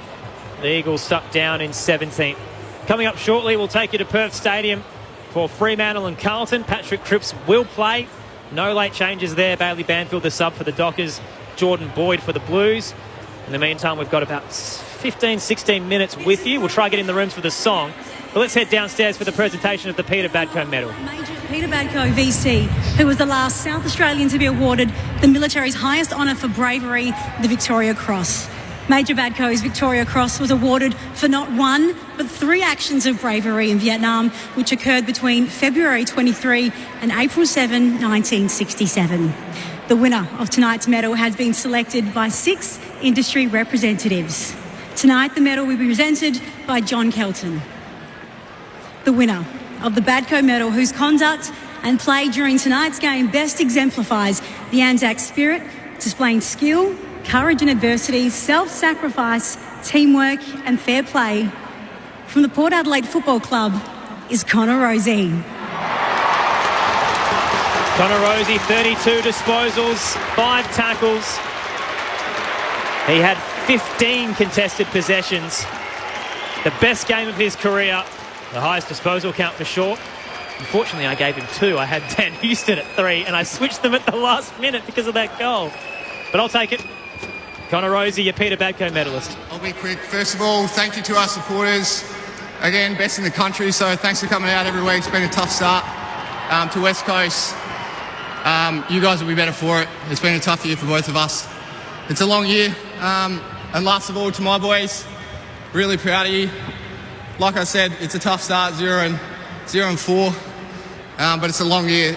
And last of all, it's a really important day, not only for us as players, but as a country as a whole. So it's great that we get to celebrate what our country is. Thank you very much. Cheers. Well spoken by the 22-year-old. Pick 5 in the 2018 draft. Certainly starting to shine now after a slow start to the year. He's been injected into the midfield and certainly finding his home. Outstanding performance tonight. 32 disposals, a career best. 7 marks, 5 tackles, 2 goal assists, 8 clearances, 5 inside 50s. And the Peter Badco medalist, the only other 2 playing tonight, Travis Boak, who has 3, and Robbie Gray with 1. But I think it was the right call in the end. Could throw a few names in the hat there. It could have gone either way. I would have thought Rozee and Houston were certainly the 2 clear best players on the ground, and then there's probably a couple of others that could have filled the minor positions, but those 2 certainly deserved to be up there in the medal. I put Finlayson in at 1, but that was because I had to do it with 10 minutes to spare, and Boak had a massive final turn. Wines stood up as well. You could have been really anyone, but Marshall. Rozee was certainly the one that we felt at half-time was performing, and he continued that form throughout the night. Yeah, 31 disposals. At 92%. Yeah, 92%. That's what stands out, isn't it? Yeah, 8 clearances, which was the most for the game. So your learnings from tonight, Nathan Burke, Stephen Williams, Port Adelaide on the board, West Coast abysmal, but we're talking about 2 teams at the bottom end of the table. Did we actually take anything away from this? Look, for Port Adelaide, take away the fact that they won the game and players got a lot of the ball. We had 2 blokes who kicked 5 goals, which is great. Coming up against the Saints next week, who have won 5 in a row now. The thing is, it's going to be a completely different game next week. The pressure from West Coast really wasn't there at all. They laid 57 tackles, even though that they had 70 less possessions than the other team, and they laid less tackles. So coming up against the Saints next week, they know that they're going to get a lot of pressure. The pressure is going to be around the footy. There's going to be heaps of it. The Saints' defence really, really good at the moment. The worry for me is if Alir is a little bit proppy coming up against the Max King next week, that's not going to be helpful. A lot of pressure on Jonas and those sorts of guys. So, yeah, winning form is good form. A big win keeps you happy throughout the week. but it's going to be a completely different game next week. And it's in Cairns, don't forget. So Max King's not going to be pulling too many big grabs down, I guarantee you. It's been raining cats and dogs in Cairns. So, completely different conditions. And, Port Adelaide, if you said at the start of the game you're going to win by 14 goals, they would have said if you win by 4 goals, they would have taken that. So I'll get some confidence out of that. Let's not forget Port played in the preliminary final last year, so there's the basis of a good side there. They haven't been playing well this year. They've got some key injuries themselves. There's no Charlie Dixon, there's no Scott Lysett. Fantasia hasn't played a game this year. Dursman's been in and out of the side with injury, so there's still some quality to come back into Port. But they'll go to Cairns next week against the Saints, who, the Saints have won 5 in a row, but we know St Kilda can be very up and down, can't they? After everyone thinks that they're going to change the world, they fall in a hole. So, Port won't be scared of the Saints. They'll go up there and give themselves every opportunity for sure. It was an interesting game last year, wasn't it? In the rain up there, St Kilda and Adelaide. Adelaide didn't score a goal for almost the first 3 quarters and won the game. Won. And they did win. They did win. Phil Thorpe with the kick over the shoulder. His head, and that was played in wet, blustery, my son played up for the Trinity Beach Bulldogs today, and it was bucketing down with rain up there. It's been raining cats and dogs for the last 3 days. They're expecting 400 millimetres of rain. So it's water polo. For the West Coast Eagles, their fans obviously quite disappointed on the text line tonight because we were a bit hard on them, undermanned. But what is it that is so disappointing about them, considering